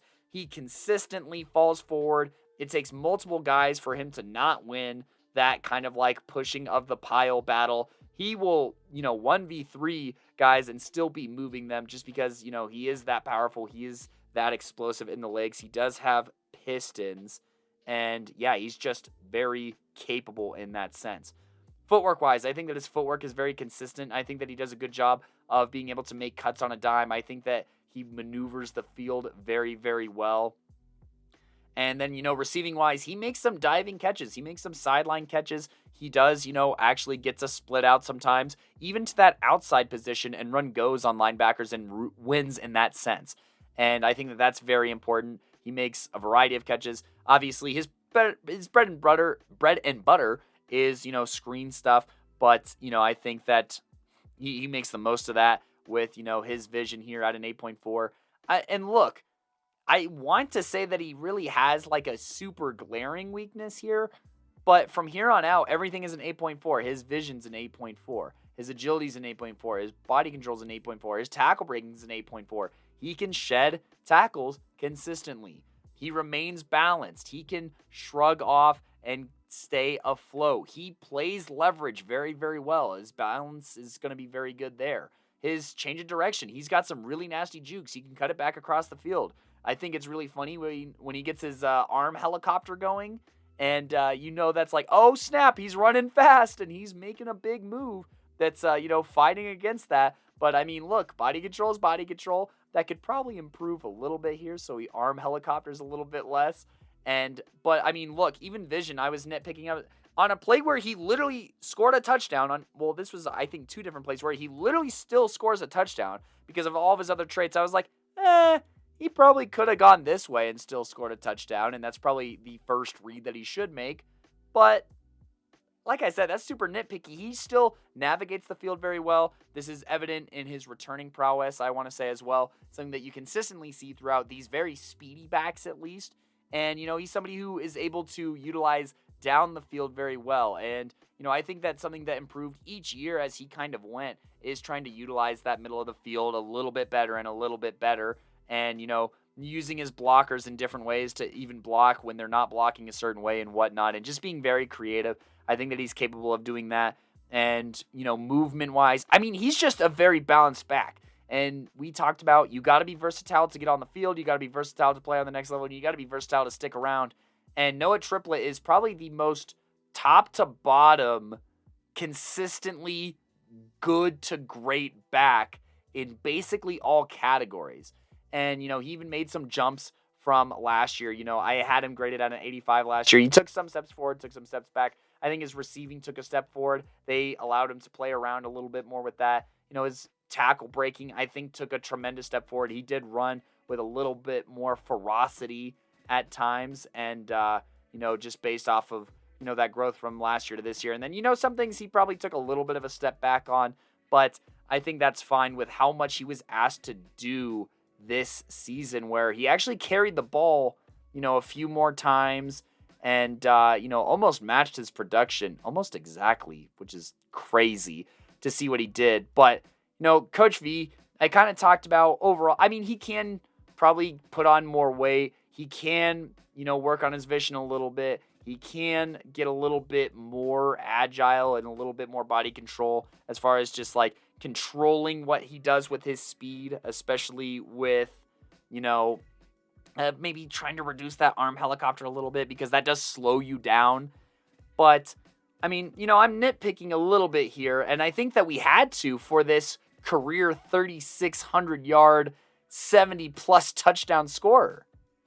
Jeez, that's insane. Look, this was a yeah, kid... right? Wait, what? I said, yeah, right? Oh, yeah. Those numbers are nuts. It is insane. And look, this was a kid that we have known about for a couple years now because his sophomore year, he was getting snaps, right? And look, Dakota Ridge is also actually one of the few schools who have had players make a top 5 every year since we've been doing this, along with Cherry Creek, which is pretty elite. I'm not going to lie. That's a reflection of how good of a program they are. But I remember looking at, the Dakota Ridge running backs. It was Noah Triplett's sophomore year during the COVID, during the pandemic. And we looked at Charlie Offerdahl. We looked at Spencer Hardy. And we decided we were going to evaluate them on defense. And they made our list too, though. Spencer at defensive line and Charlie at safety. But we did come across Noah Triplett, and I definitely remember saying this to Kodey, or something like this to Kodey, but I remember saying, man, once Triplett gets the keys to this offense, he is going to be electrifying. And he was. These last 2 years have not only lived up to the hype, but I feel like it has it's honestly exceeded expectations as well. We knew how special of a player he was back then. And, back then he was a shorter back still, but, he had some serious speed. This was a kid that was lethal in space. Like, you could not tackle him. And over the years, I think probably one of his biggest criticism has been his size, but he's gotten stronger. And some of his lifting videos are absolutely insane. He outlifts everyone on this top 5 list and probably, honestly, all of our honorable mentions, all 20 of them as well. That's how strong he is at his frame at 5'9" ish, 185 pounds. He is a very strong football player. Don't be fooled by his weight and whatnot.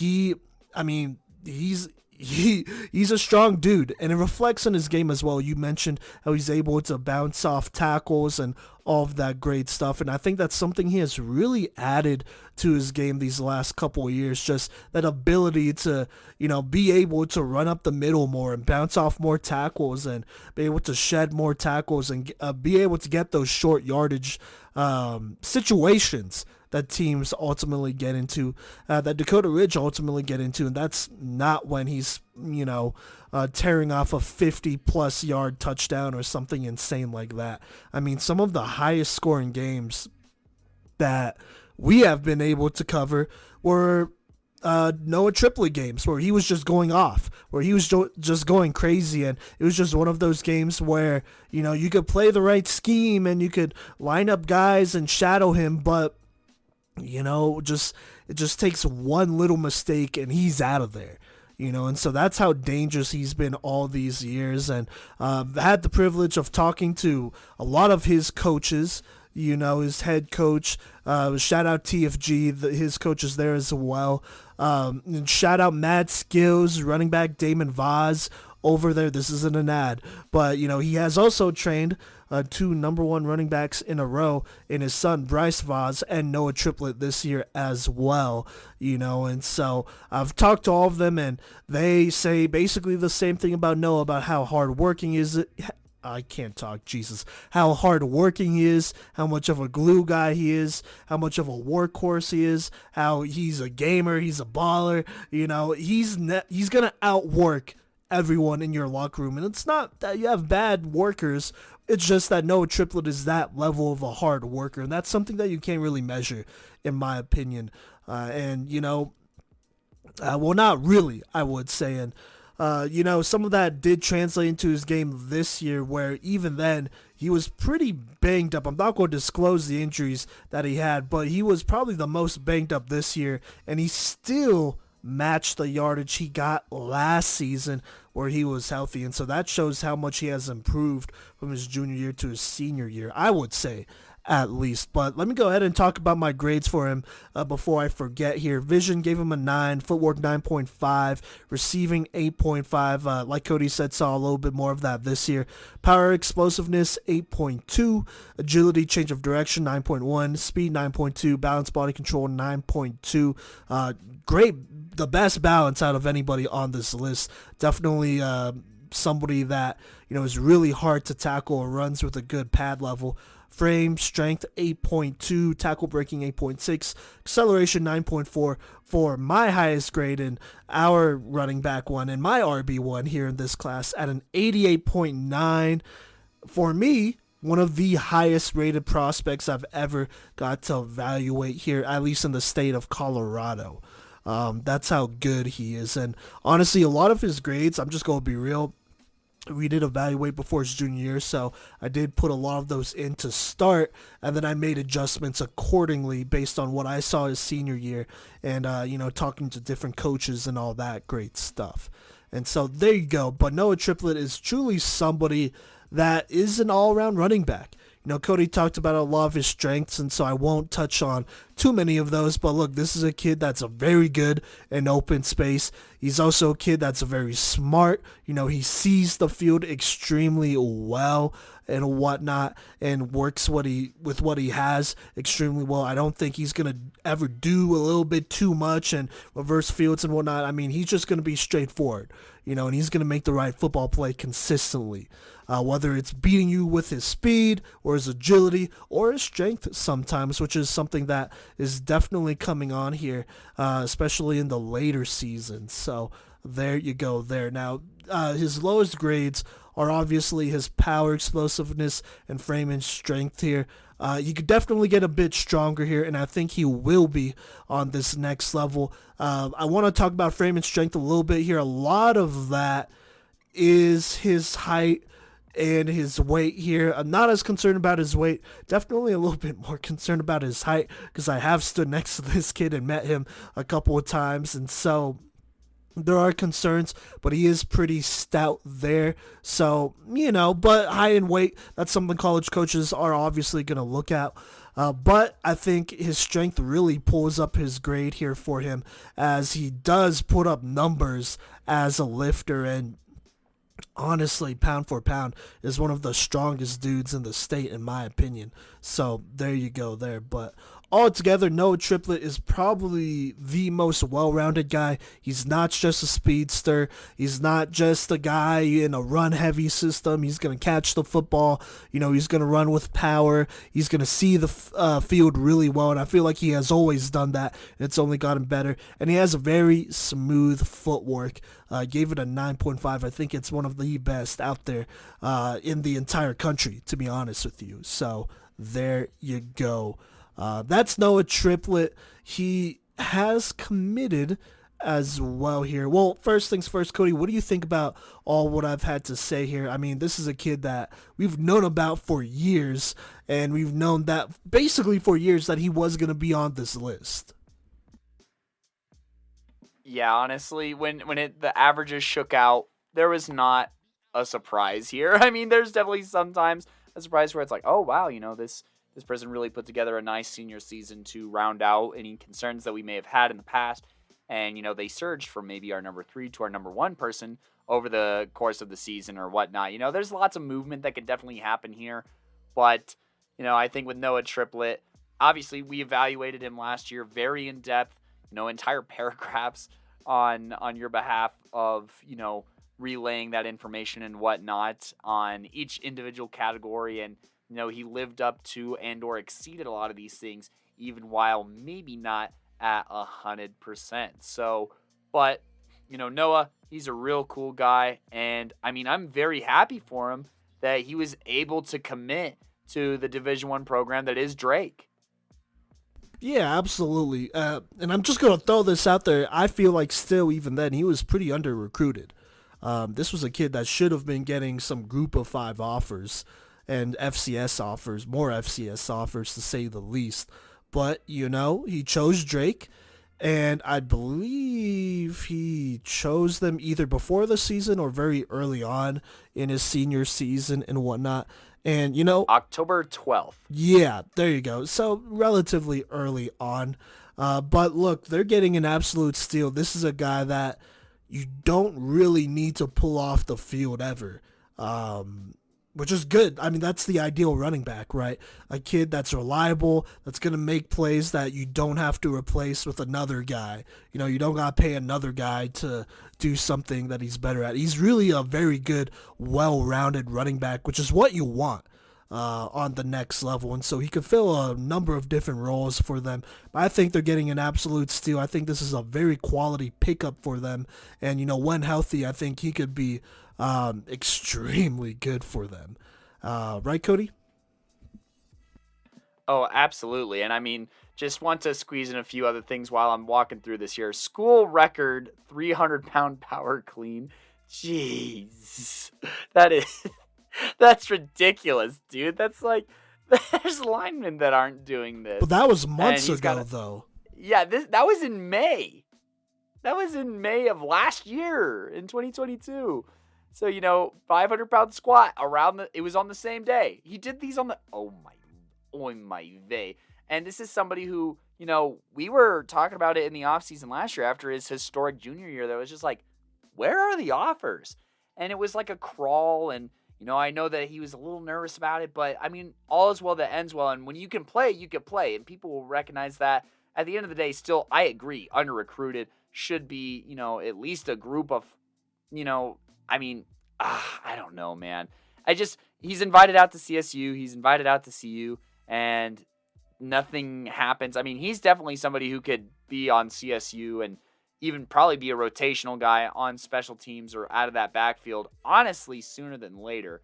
But now, don't get me wrong, still take your red shirt and get acclimated and whatnot to Drake. But I mean, there's definitely some head scratching overlooking here of Triplet, and it's not like he doesn't have the workload to back it up either. Like, he literally does, and he does it against good competition. He's somebody who found success this year against the eventual state runner-ups in Loveland. He did even better than somebody else who played Loveland, who's on this very list. He still scored 2 touchdowns, and he still caught receptions, and he still had close to 100 yards. You know what I mean? So, like, even against that really tough competition, he's still rising up to the occasion here. And yeah, I don't know. I think that he's adapted his game very well depending on the opponent. I think that he's a very smart player, and I think that, he's a very deserving dude just in general. Like, you talked about his work ethic and how you can't measure that. And, it comes off, every football coach wants to say, you can't measure heart. And, they think that everyone, on their team has the biggest heart, but you could see Triplet's heart in his play executed with skill. And that's the difference. Like, sure, you can have all the heart you want, but I'm sorry, bro, if you're like 80 pounds, dang, this is kind of disrespectful to, anyways, but, he has the tools to back up that heart, and it meshes together for just a very, very complete prospect. No, absolutely. And I mean, his character is never an issue either. I think that's something I kind of want to throw out there as well. I mean, this is a good dude for, honestly, coaches just to be around. He's the kind of player that reminds a lot of coaches why they got into coaching football in the first place, which is always a good thing. But he is probably one of the most talented dudes out there. Super humble though, and yeah, he did get overlooked. And look, I'm just gonna be honest. Does he pass the eye test? Yeah, not really. But put on the pads, put him in a competitive game, a must-win game, and he will perform, and that's it. And he will raise the level of play of everyone. And give you the best chance of winning the game. Put on the pads and see what happens. That's all that you got to say, really, with Noah Triplet. Because, you can look at 7-on-7, you can look at all these other things, his measurables and whatnot. But honestly, at the end of the day, put on the pads and you will see what kind of prospect you have with Noah Triplet, especially in a big game, because he will come to play. He's got that dog in him, honestly, and that's never been a doubt, which is ironic because he will be going to Drake, who I'm pretty sure their mascot is or are the Bulldogs. So yes, there you go. But he really just fits that role. And I mean, this is a kid that he's gonna go to war no matter what. And he's going to be competitive, and he really rises to the occasion, I would say, as well. Like I said, some of the highest scoring games, Noah Triplet was keeping them in a lot of those games that Dakota Ridge had where they were getting to shootouts. Golden the last 2 years against Giselle Riley. Longmont when they had Keegan Patterson. God, that was... that was an insane game. I'm so glad I got to see that. Yeah, Chatfield, they've had their battles, they've been in a number of shootouts, some of the best shootouts that this state has ever seen, and Noah Triplet was right there leading this Dakota Ridge team. And I wouldn't say this is necessarily one of the more run-heavy teams in the state. Yeah, they do run the ball a lot, but they do give you a couple different looks, and they pass the ball as well. The passing game is definitely a component, closer to an equal component to the run game. And so they're not like a Columbine or a Rock Canyon that is force-feeding their backs. I am going to drop names here. They use him accordingly, but he does, like I say, rise up to the occasion, and he balls out, and he does that on a consistent basis. Woo! Absolute. Yeah, so should we recap the list here? Yeah, let's go ahead and do that. I'll go ahead and do that. So at number 5, we got Eagle Crest's Diego Kearns.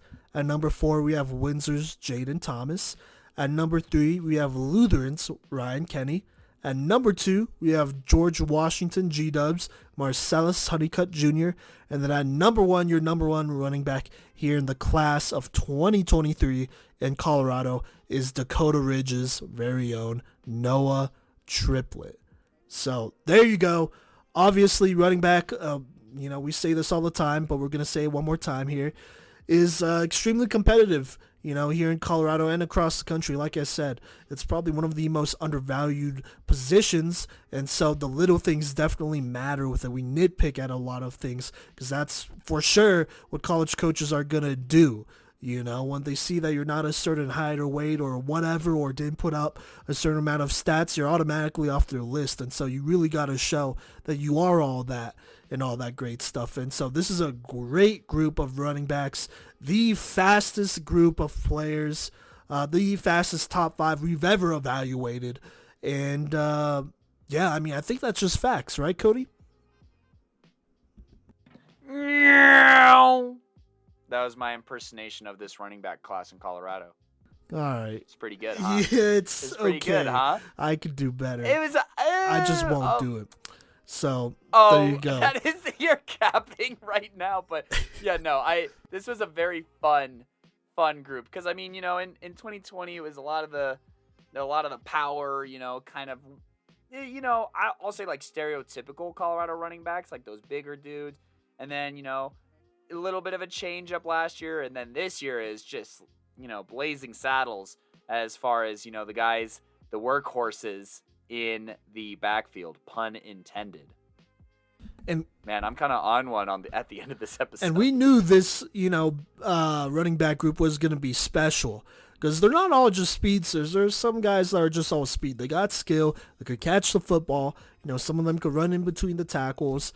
And so this is a very special group here, in our opinion.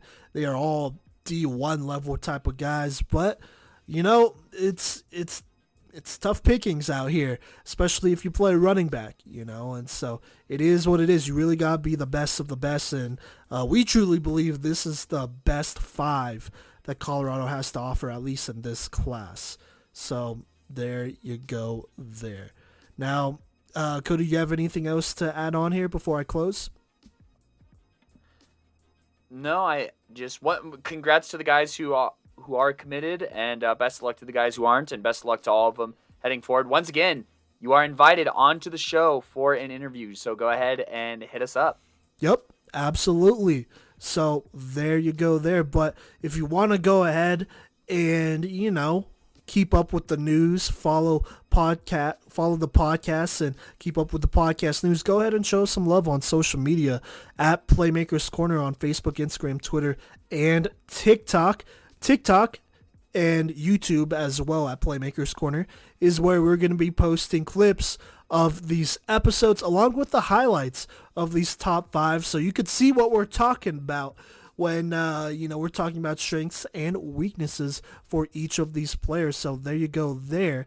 Go ahead and check out TikTok and YouTube. We'll be posting these as YouTube shorts on there at Playmakers Corner, and show some love, subscribe, like, repost, share, all that great stuff. We really appreciate that.